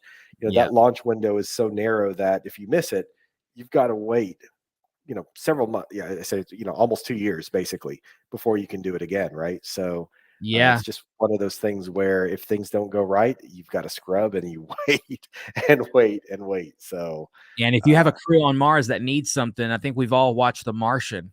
yeah, I think we can all. It's basically a documentary at this point for what can go yeah, on Mars. That poor character, but that guy, the guy that wrote that book, did a lot of research on what NASA is up against for yeah, Mars. And I think he nailed it on a lot of things. I think there was a little bit of that. It's called science fiction for a reason because you can kind right, of go off right, into woo land, which is fun. yeah, But it was a great movie, and I feel like that's it, that's what they're gonna face on the surface of Mars. Ultimately, the mission here with this rocket is to go to Mars, but for Mhm. now, the moon is kind of that next stepping That's stone right. in the ocean. It's the sandbar out there that you can go out and set up a little something on so that you can, like Joe said, get away from that sandbar a little bit easier, right? Than trying to launch a boat at the waves of the crashing shore. You're a little bit further out. You need less fuel, and I think they're sending up. I heard that NASA's sending a little probe soon that's going to Mhm. be basically doing a pathfinding mission for an orbit around the moon. They're going to be testing a certain orbit to see if that's a good place for Gateway, which will be the ISS, or the space Right. station around the moon, which will be Around cool. the moon. Yeah. Absolutely. Yeah, and we didn't really talk about Gateway too much, but again, there's so many components to the overall Artemis mission, right? We talked about the base at the South Pole. We just mentioned, this ISS, essentially this orbiting space station around the moon and things like that.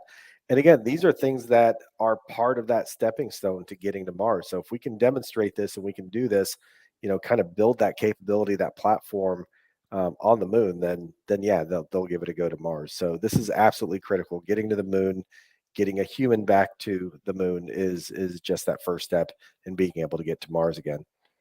Yeah, and it looks like, is this Space Center Houston? It looks like Space Center Houston there. Oh, it Yeah, is. Yeah, absolutely. look at that. Yep. Oh, and then it's gone. Oh, now we're in, where are we? U.S. U.S. Space and Rocket Center. I don't know. I don't know where that is. That Huntsville, I I maybe? I thought it might be Huntsville, but I'll have to take a look at that. Huh. Well, I mean, it's somewhere. They definitely have a Saturn V rocket in a building, which is cool. We have one of those here in Houston. If you've never been to Johnson Space Center, that's a definite must. Oh, Uh, absolutely. And that is Huntsville, by the way. I just looked it up. So okay, Huntsville. Yeah, they have a big role in all this. Let's be real. They're building stuff. Oh, there's Airbus in Germany. yeah, people are standing. Look, you'll Why are never they see. standing? Yeah, what's going You on? know, you see some German folks like that enthusiastic. It's something good is happening, or you might be scared. But Yeah, I'm just and if joking. they're that enthusiastic without the beer, then what are they doing? That's it. So again, ESA, the European Space Agency, playing a big role in some of the some of the components here, some of the things that are going into the Artemis mission itself. So that's why you're seeing those images from Germany itself.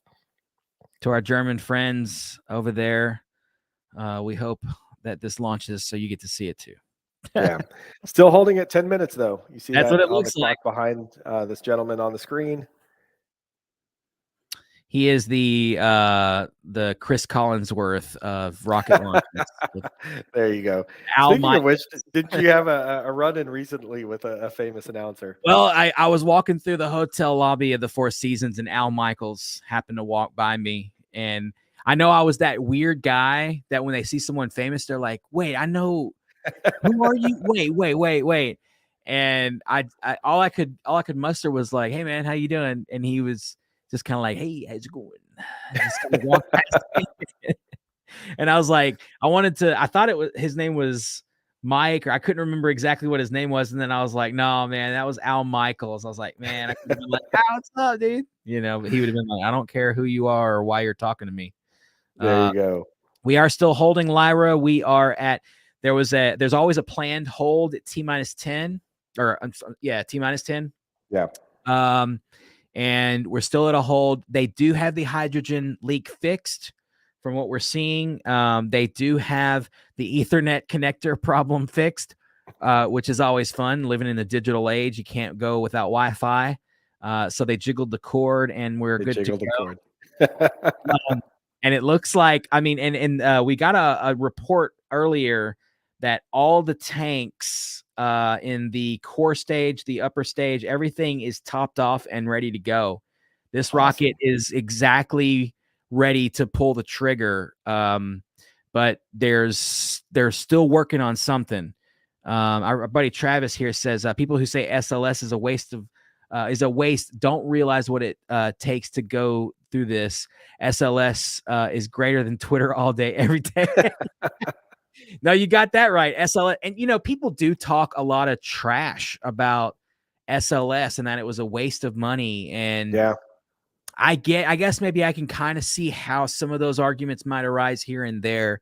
But overall, if you go back into history, there were people who probably complained about the Apollo rocket too. Oh, And they if did. and if I was going to look back on, like, tell my grandchildren, yeah, well, back in the day, I complained about Apollo. That doesn't Right. sound, who cares what you Yeah. thought about Apollo, just go with it. Right. And, but Travis, he knows the deal. Travis knows how hard this stuff really is. Lyra says, well, I bet the energy and excitement in Titusville is high right now. That's for sure. We Oh, had a no lot of doubt. fun down at Rotary Park. There was, I think there was 700 people packed into this little park we were in. It felt like, anyway, it was probably more like 200, but it was a wild night. Let me tell you. Hashtag blame Travis. Absolutely. Come on, T minus 1 minute. I don't know. We're still 10 minutes away from that, right, Joe? Yeah. And I'm looking at NASA Exploration Ground Systems now. Okay, so no updates. Yeah, the Yeah, last update was 29 minutes ago, so about a half hour ago. they had to spray some deoxit on the RJ-45 to keep it. Tony Bendel says a few minutes away from polling right now. Polling. Are we? Is there another election going on? No hanging chads, right? No dangling chads. There you No go. superficial Karens, which will be funny. Okay, I'm seeing this. NASA just reported they have only a few minutes left of work prior to polling to see if each system is ready to go. So that's what the polling is. Okay. So they're going to vote on whether or not SLS should become president of the sky. That's it. Yeah. That's it. Tony Bendel knew what he was. He's already at the polls. Tony Bendel is our live reporter at the polls. On scene, Tony. On scene, Tony. How you doing tonight, Tony? I wish we could bring Tony in like that. That'd be pretty awesome. That would be awesome. That would be Tony absolutely Bendel awesome. Broadcasting from the bottom of the rocket. I'm standing under the RS-25. Under it. Yeah, holding his ear like this, like he's in a hurricane situation. There's a lot of wind here for some reason. Oh, you made our night, Travis. That's awesome. Oh, man. Absolutely. Yeah. Lyra says we'd all kill to watch Apollo again. Man, I would love that. Can you imagine? Yeah, I mean, I could only, I talked to people who were there. They were either kids or young adults or whatever when they watched that program. And I've talked to people who actually worked on the mission itself, right? Yeah. One of the benefits of living here in the Houston area is you get to actually talk to people who were a part of that, and I could only imagine what it was like to see man land on the moon for the first time and just the excitement. I mean, you talk about something that brought the entire world together at that point, right? And I couldn't imagine even people involved in the Soviet space program who were competing fiercely against America at that time couldn't, just take some pride in knowing that, hey, this really happened. We did this as a species, right? This transcended any kind of human division or anything else like that. Yeah, and it was funny. I was watching the Charles Lindbergh flight the other night. I got curious about, like, how did this happen? It just started bothering me. So of course I had to go find out about it. And it really did unite, like you said, it united the whole world. People in France heard he might be coming. So they gathered at the airfield, and it was pandemonium when he got there. They were tearing at his clothes. They were carrying him. They were throwing him around, beating him with sticks. No, not really. That last part's they were excited he was there, and it's incredible thing. And we're with you, Charlie. We want to see this thing fly. LOL. I think it's because on Facebook my profile pic looks like it fits under your boxes. Yeah, that's where it goes. Thought it was a person. Who was a person? Which one? Person. Yeah. No, that was probably we've been just blabbing on for forever. Just riffing here. Yeah, exactly. Oh, on your ninth, Desmond says on his 9th birthday or their birthday, Apollo 11 landed on the moon on his birthday. Wow, happy Awesome. birthday. Yeah, there you go. Was that It's a hell of July? a birthday present, right? What was that? July something 1969. So now we know exactly how old you are, Desmond. That's true. That's a pretty awesome birthday present. Now That this is is. actually if y'all know this room, this is the room where they launched Jodie Foster into another star system from this room right here. It's a very historic room, Joe. There you go. Yeah, no, I mean, you can't deny the history of this room right here, right? That's right. Our Yeah. first interstellar travel Yeah, from this room right there. Yeah. that's right. In Interstellar, they built rockets on the bottom of this room and shot it into space, I think. I don't know. Launch is a go, Tony says. Well, you know what? Nice. And Tony would be the guy that knows this because Tony knows people. He's like, I know people. He's like the connected mob guy, That's but from a right. space perspective, right? Yeah, I Yeah. just saw it. Sophia Gadnesar said Artemis is go for launch. Awesome. I'm seeing Well, it coming in. Yeah, lots of people saying it's go for launch. There I'm you both go. happy that they're going to do this and sad that I can't be there, but we're here together as a group of people watching this. So that's cool. And like you That said is, earlier, yeah. Joe, you and I have done live streams over the top of some really cool and historic moments. And for those of Yeah. y'all watching with us, we really appreciate that. Thank y'all for hanging out with us because, we're just like y'all. We're just a bunch of space enthusiasts that love to watch this stuff. So y'all hanging out with us here is pretty awesome. So we really appreciate that. Today is my 47th birthday, Terry says, and I really want an Artemis launch. Make it happen, Will. Well, happy birthday, Terry. That's all I can make happen right there. Is Pull those make strings, Will. You got to pull those yeah, strings. Make this thing. I think you did, right? I mean, you Tony. made a phone call. Yeah, Yeah, get Tony on the phone here. you said Uh, let's get this let's get this thing going. Let's get this show on the road. but yeah, And they happy responded. So and they're they go did. for Yeah, launch. they were immediately like, "Well, we have to do what Deep Sky Dude says." So, you know, Yeah. it looks like they just put a T minus 36 minutes on the Oh, board. look at that. Oh, there we go. 9:47. So they've started the clock from the Whichever way it T is. minus 10-minute hold that they had, and it looks like Woo! we are advancing. This is Oh, here awesome, we guys. go. This is awesome. And what Travis says here is exactly true. Every advance in space is amazing, no matter who's doing it. 100% agree.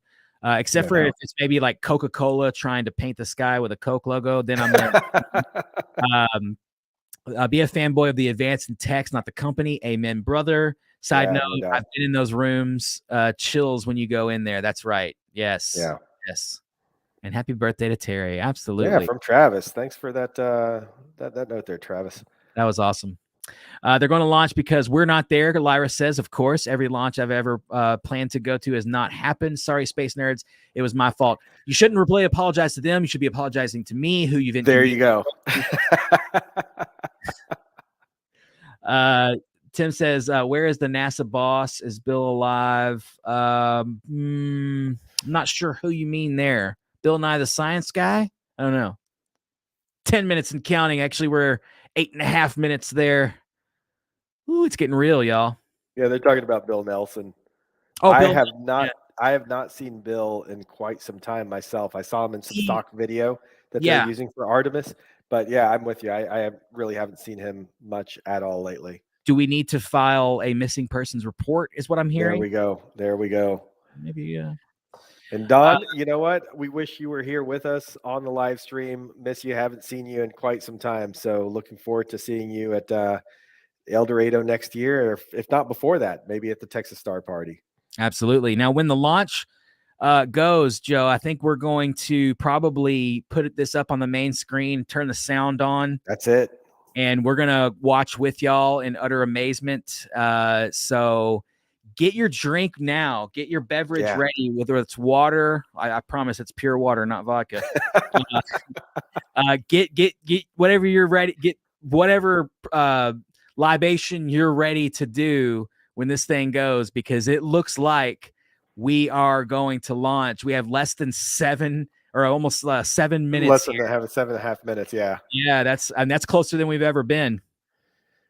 Man, I don't know about you. I mean, this kind of happened when we were watching the Perseverance landing, right? It's like your heart rate gets going a little bit more. It's like there's so much anticipation for this thing. I can only imagine seeing this thing in person and what that would really be like. But again, even being on here, live streaming it, watching it on YouTube, essentially is getting my heart rate going. So I'm hoping that's doing the same thing for everybody else out there, because this is, again, is a historic moment.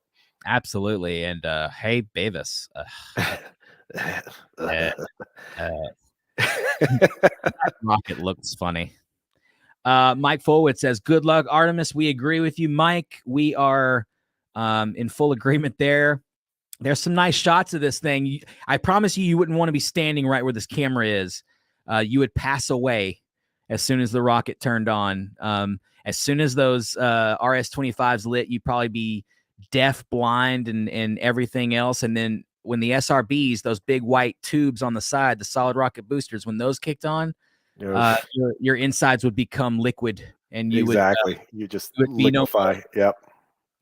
And I think he made the Beavis and Butthead reference, because there is a Snoopy doll that is going to be that is actually there in the Orion capsule that is going to be launched as part of Artemis I. That's right. And they even built like a correct spacesuit for the thing, which I thought exactly was spending man hours putting a spacesuit on a doll. Okay. Okay. Now, when we're talking about waste, right? You might have a case there, right? But nah, that's pretty awesome. They gave him a little backpack. I don't know. But what a way to go. That's right. right. Oh, no doubt. There's certainly like, worse ways, right? Yeah. It would be like Dr. Strangelove. Instead of riding the nuke down, you just be just lassoing this thing. Yeah. Cremation time. If they could find anything of you, I bet. I mean, I don't know. The birds might pick you off out there. Oh, Wendy says, Wendy. Yeah, Tom and I are watching you from Houston. HAS. Glad Wendy and Thomas could join us tonight. Thanks for jumping on. Joe and I, actually, in a weird coincidence, Joe and I happen to be HAS members too, which is we are. That's that. HAS being the Houston Astronomical Society. Yeah, we absolutely are. And we're also members of the Astronomical Society of Southeast Texas, ASCET. That's right. I forgot that we are both members of that club as well. Yeah, you see a lot of cross members there. Members that are parts of both clubs there. So cross-contamination, as we like to call it. Cross-contamination, which, again, one of those things that makes these star parties fun is you run across people that are members of the club you've known, you probably haven't seen in a while, but it's always fun to see those folks. And then you meet other people. Like I think this was the first time I had a chance to meet Spencer at this most recent ESP. So yeah. And Spencer's a longtime observer with our club, been around for many, many years. I've been, 2010s or so. I think I met Spencer 2011 or somewhere. So it's, longtime member of our club over here, and just great. It's, if you're not in an astronomy club, I'll use this last couple of minutes before this thing launches. Go to an astronomy club, man, because it will definitely revolutionize your observing, your astronomy, your knowledge of astronomy, your knowledge of photography, all that. It's going to help you because you'll be talking to people like Joe and I and others here in the chat, like Lonnie and some of the others, Don Davies, and you're going to learn because these people are educated and experienced in astronomy, and it's going to benefit you, I promise. Oh, no doubt. You've got people, and then I look at Don, right? I mean, the people who are doing this in a either a professional capacity or in a kind of semi-professional capacity. You learn so much from them. Somebody asked me the other day, new member to our club, if I were to buy one thing, what would you recommend? And it's like, you already bought it. It's membership to the club. And it doesn't matter which club it is.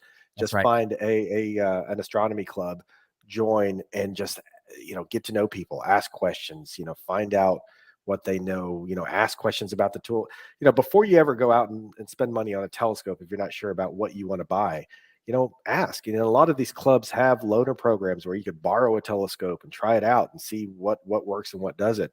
I've known people who bought telescopes and then immediately find out, hey, this thing won't fit in my car. So it's a good way to ask people, try things out, and like I said, there are lots of great books out there, lots of great telescopes, eyepieces. The best money you could spend if you're just getting into this is money on that membership with an astronomy club. Here we go. We've got ventral venting. That's they're gimbaling the motors. There you go. You see that? You rock too, Travis. We appreciate you. I'm going to take us off. No doubt. We're going to stay talking here. Don says there are a few passionate and willing to share their knowledge as amateur astronomers. That's 100% true. No doubt. You know, the great thing is, I know we're just under 2 minutes here, but even the professional astronomers, there's such a great camaraderie and a bond between the professional astronomical community and the amateur astronomical community. You know, there's a lot of work that the amateurs do to help the professionals and vice versa. And that's why, I mean, we get professional astronomers to come talk to us all the time, and they're more than happy to, because, you know, it is just one of these things where for some reason in astronomy, everybody wants to share. So, all right, man, we're under a minute and a half. Should I bring in the audio, and Let's should we just we'll keep our commentary going here and there, but what I'm going to do is going to move it over here. If we have a hold, how's that audio, Joe? Cycle back to T-minus 10 good. minutes. You might those batteries. Pull it up a little bit more. Okay. The count continues. A note now. How's that? Shortly after liftoff. Good. It's pretty loud, yeah, but that's good. 1 minute. Shortly after liftoff, there we go. Mission Control Houston will take control of the rocket, and my colleague, Leah Cheshire, will take over commentary. T-minus 50 seconds and counting. We're under a minute, man. T-minus 33 seconds. The GLS will hand off control to the ALS. This is the autonomous launch sequencer. On board the rocket, it will take over command and control of the rocket. But the ALS will check, make sure there's no holds coming from the ground up until T-minus 2 seconds. Go for ALS. And we are go for ALS. Here we go, 30 seconds. The space is now counting down to liftoff of Orion on its maiden voyage to the moon. Launch team can no longer cycle the count. Sound suppressor water now flowing under the ML. And here we go. Here we go. Magnesium. Hydrogen burn-off igniters initiated. 7, 6, 5. 4-stage engine start. 3, 2, 1. Boosters in ignition. And liftoff. Look at that. We rise together back to the moon and beyond. Oh, man. What a beautiful launch there. At least the first part of it. All 4 RS-25 engines on the core stage and 2 solid rocket boosters now propelling the vehicle at 128 miles per hour. Hearing good control on the roll from teams in Mission Control Houston. All good calls so far. Now 30 seconds into the flight of Artemis I. First milestone will be for the vehicle to pass through max Q at about 1 minute and 9 seconds into launch. This is the greatest period of atmospheric force on the rocket. Man, look at that. Those solid rocket boosters each produce about 3.6 million pounds of thrust. 107 miles per hour.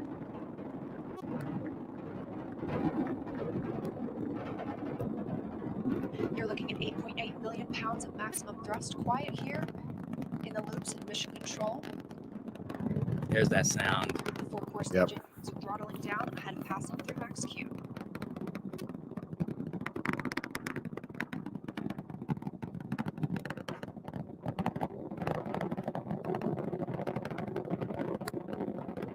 Now 1 minute, 21 seconds into the flight, traveling at 1,420 miles per hour.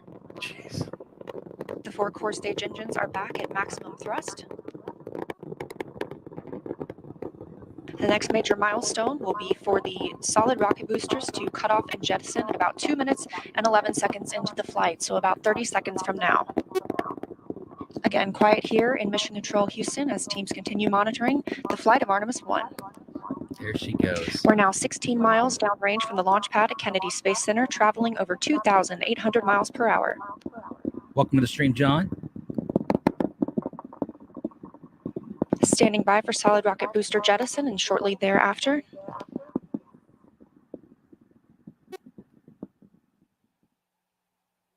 There they go. Confirmation that the solid rocket boosters have separated these 177-foot boosters. You see the 4 now engines there? Now the core stage continues to the flight of Orion, all 4 RS-25 engines firing, traveling over 3,400 miles per hour, 46 miles downrange. Look at that. 2 minutes and 36 seconds into the flight. Hearing nominal calls here in Mission Control Houston. We've still got 4 good engines on the core stage. Next up, we'll be looking for the service module fairing to separate. This is 3 15 by 15 foot fairing panels, providing structural support, protecting the service module. Those will separate at about 3 minutes and 11 seconds into flight, and very shortly thereafter will be followed by the launch abort system separation. That's why I wore my 311 shirt tonight, everybody. Thank you. Just over 3 minutes into the flight of Artemis I, now traveling over 4,060 miles per hour, 83 miles downrange. I agree, Travis. We just had confirmation that the service module fairing has separated. Yeah, this is rolling really well, John. That's right.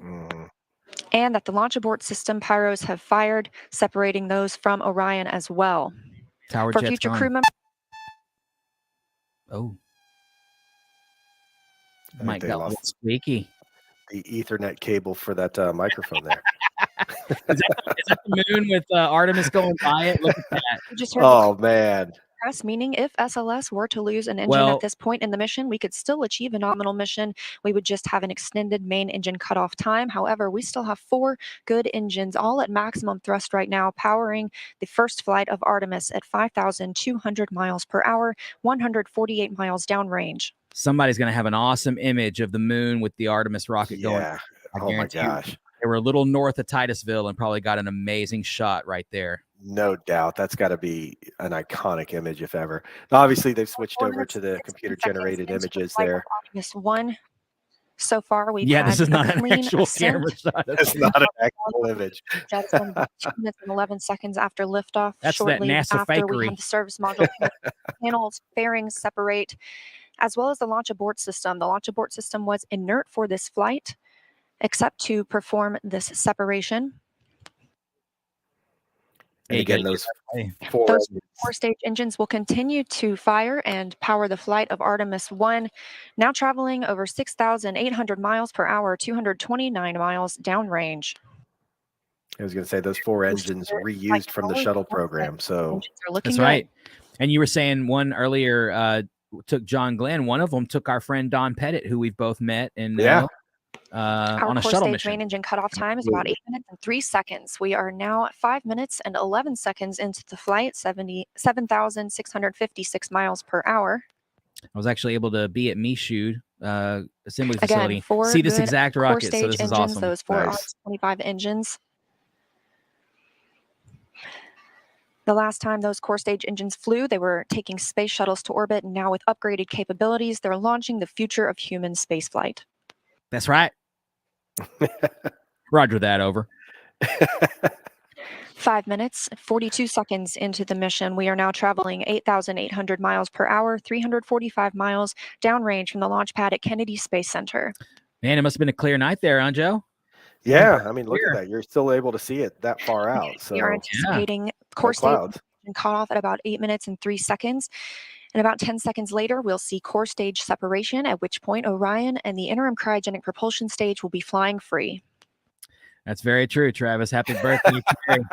That is a hell of a candle. 1,000 miles per hour, 6 minutes and 15 seconds into the flight of Artemis I, 427 miles downrange. Quiet here on the loops in Mission Control Houston. Teams continue to monitor this first flight. No one is getting on Slack and making fun of anybody at NASA right now. They're all working and getting everything done. That's it. Nobody. Now until that core stage main engine cutoff time. Our 4 core stage engines continue to fire maximum Minute and a thrust. half. So there's still 1 minute and a half from core stage separation. That thing is still burning. And thank you for Yeah. joining us, Wendy. Thank you so much. It is truly an epic moment in history. It is. Nobody talking Coming about up in 7 minutes since money launch wasted today, or anything like that right now. 12,800 No. miles per hour, 563 miles downrange. Again, still quiet here in Mission Control Houston. No one on Slack. After midnight, it gets weird over here. It gets As not the eerie. main engine cutoff, the 4 RS-25 engines are beginning to throttle down. Oh, let's go faster. That's it. Roll the windows down. It'll help with the aerodynamics. Turn the AC off. Yeah. 30 seconds now until core stage main engine cutoff. All 4 engines continue to throttle down. And then we should see Yep, separation right coming up really soon. Yeah, I know Now they were going to have the core 45 stage cut seconds off into flight, shortly after the traveling over 8-minute mark. 16,000 miles per hour. Continuing to hear good calls here in Mission Control Houston. We're standing by for core stage main engine cutoff.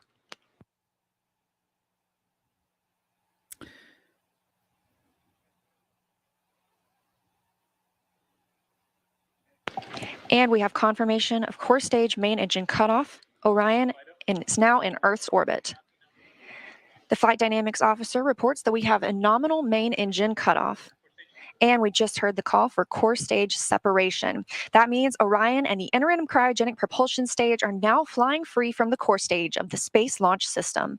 The next milestone will be solar array deploy approximately 18 minutes after liftoff. But before Orion stretches its wings, let's check back in with our friends at Kennedy Space Center and hear all about what it was like to hear the rocket roar off the launch pad.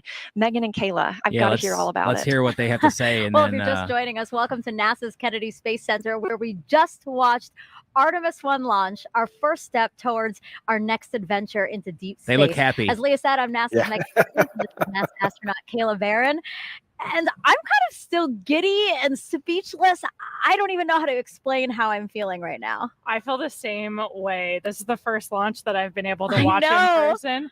And I've got to say, it was incredible. It took my breath away and I was tearing up. Just what an amazing accomplishment for this team, this international team, people who have been dedicating their careers to getting this rocket off the ground and taking the first step to getting a crew on that vehicle back to the moon. It was just incredible. Yeah, this is a moment I think that we're all going to remember where we were when we saw this sort of thing, you know what I mean? And it was great to see, again, when we entered into terminal count, everybody here just started cheering, you know, coming out to get a really good view. And boy, I mean, it lit up the night sky and it just shook everything around us. Did you feel that? Like in my bones, I felt that. Oh yeah. The cool thing is just kind of the delay between what you see and what you hear, because of course the sound travels a little bit slower. And it was just amazing. The ground shook. We could hear the thrust pushing that rocket into space. 8.8 million pounds of thrust. Yes. It's incredible. It was That's amazing not to that see much. here live in person. How does it compare? So this is your first launch on the ground. How does it compare to your launch when you're in the capsule soaring towards space? I mean, equally emotional, I think. Yeah. We train for everything, and so when we're in that capsule waiting for launch, we're just running our procedures. You could almost have a good night, Travis. Trick us and say that we were in the simulator and Thank it wasn't you for real. hanging out. Travis. Yeah, In appreciate it. moment of liftoff, when the thrust builds underneath you, like we saw it today, it's just hard not to be overwhelmed by the emotional experience, the excitement, the joy of that moment. It's incredible. Yeah, I Odds think are we can't say it Falcon enough. over SLS This team probably. really deserved this moment. I'm gonna They've drop been the volume working here, so Joe, and then hard. we can kind of moment went on. we can kind of finish her out here if you'd like to. I mean, wow. Yeah, absolutely. Because this thing is flying now. I think that we did the mission that we came to do, which was watch it, which was exactly share it with everybody else, and have a good time.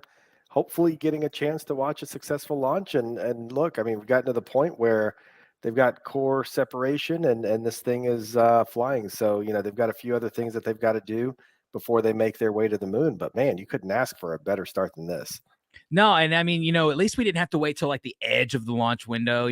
I mean, they knew that they were getting all their dominoes lined up so that when they pushed the first one down, that whole thing went down, right? Yeah.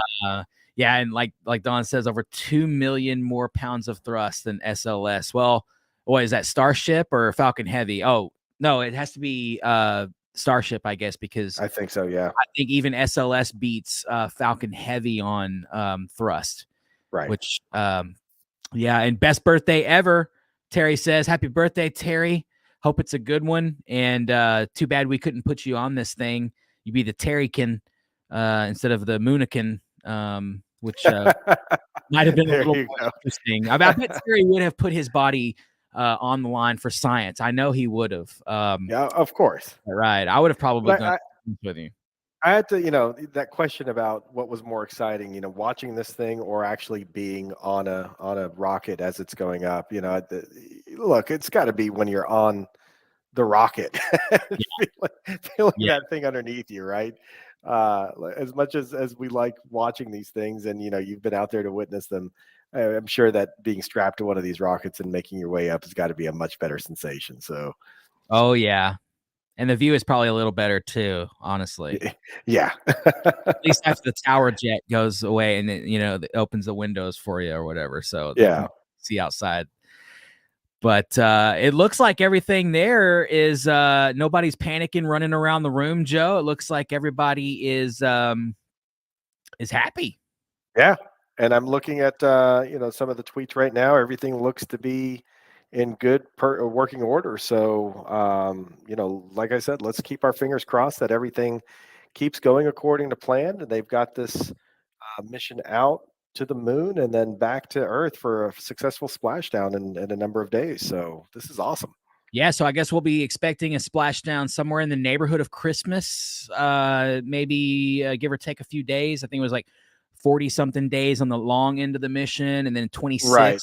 short end. So yeah, somewhere around Christmas, we should get a capsule back from the orbit of the moon, which I think will be very cool to see.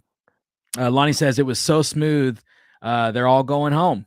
Yeah, why stay around and watch the thing on computer screens when you could just go take a nap? I know all these people in this room would love rest right now. Just close that laptop and walk away right now. Go take a nap. We did it. Yeah. Let's get out of here. But you're right, Will. It did say 26 to 42 days for this particular mission. Pretty wide range. But it's going to be sometime December, maybe early January. I'm not sure yet. But yeah, this is awesome. I mean, you couldn't ask for a better start. Absolutely. And Don, thank you so much for watching with us and hanging out for a little live stream here with Joe and I. For those of y'all that aren't following Joe on all the socials, you got his stuff right there. If I remove this, there you go. At Astro Joe. There he is. Astro Joe, yeah. Astro Joe. And you can follow him there. You're on Instagram, TikTok. You're on TikTok, I think, as TikTok, Instagram. Not doing the Twitter thing as much, but do have something there. But yeah, mostly Instagram, Facebook, and TikTok. So I appreciate that call out, Will. And of course, Will, you've got a huge following. But if you're not following Will right now, at Deep Sky Dude, you're going to find lots of awesome images, photos, videos, things that. I mean, the things that Will creates sometimes are just absolutely incredible. We showed you the handheld photo of the Orion Nebula earlier. I mean, that's just one of the things. If you like videos of sprites, if you like, just all kinds of things that, Will, you caught an impact on the lunar surface, didn't you? I did. I was lucky. Yeah, I was lucky or dumb enough to be filming a lunar eclipse in 4K because let's record 4 hours of lunar video for some reason. But I did, and it paid off. In fact, Dawn Davies was one of the people that was like, "Hey, check your data." Yeah, you may have, and she's like, "Did you hear about the explosion?" And I'm like, "What are you talking about, explosion?"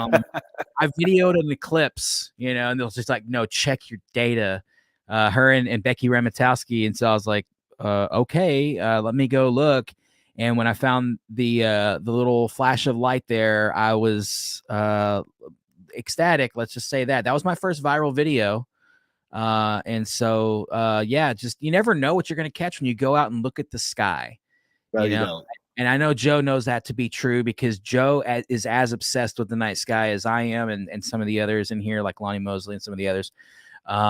So get out and view because you never know what you're going to see. You never know what you're going to experience. You never know who you're going to meet. Like right. Travis Hall, thank you for coming, man. And thank you for hanging with us. You never know who you're going to run into out here. Planet Observatory. Y'all give Planet Observatory a follow. Does great planet observing. Does there Mars and Saturn. Does great work with those. It's got to be the busy season for Planet Observatory right now.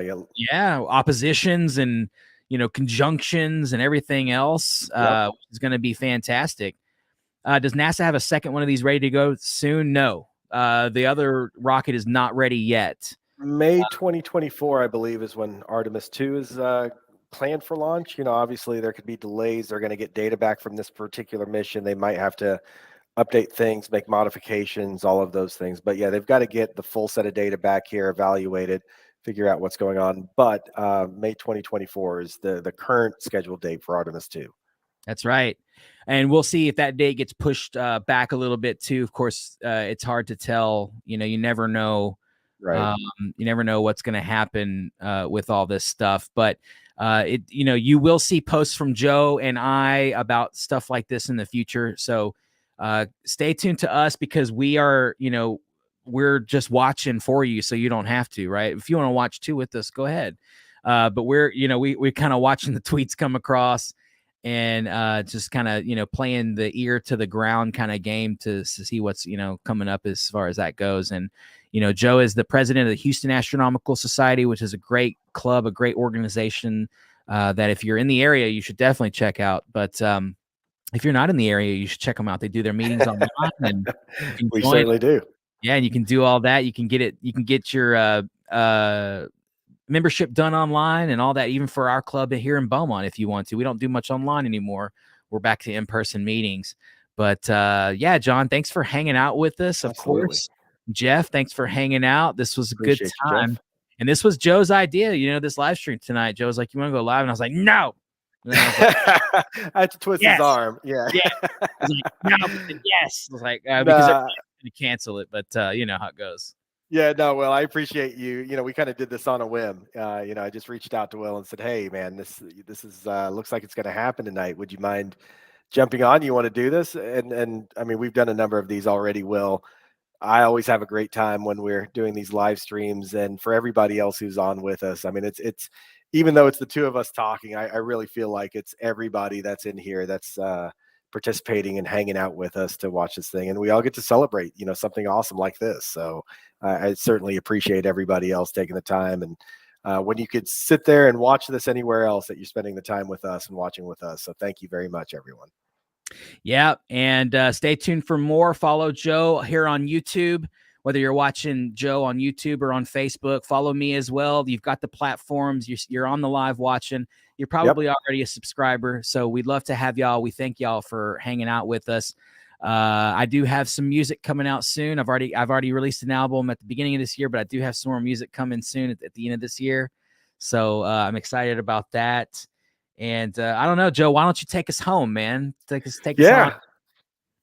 Like we said, successful launch of Artemis. This is the start of something great. And, look, there are a lot of people talking about whether it's going to be SLS or some other, vehicle that's going to get us there. I think the exciting thing is that the investments are being made by NASA to get us back to the moon. And this is just, like we said, the first step. Absolutely awesome. We're witnessing history right now. For many of us, we weren't there to watch the Apollo missions and watch, man walk on the moon, but we get to do it again. And this is really exciting. So appreciate everybody watching with us.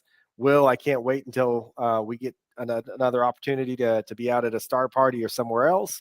And for everybody else, like we said, give Will and myself a follow. We'll keep updates there, and hopefully we'll be able to see y'all out there as well. Yep. We'll see y'all soon. Take care, everyone.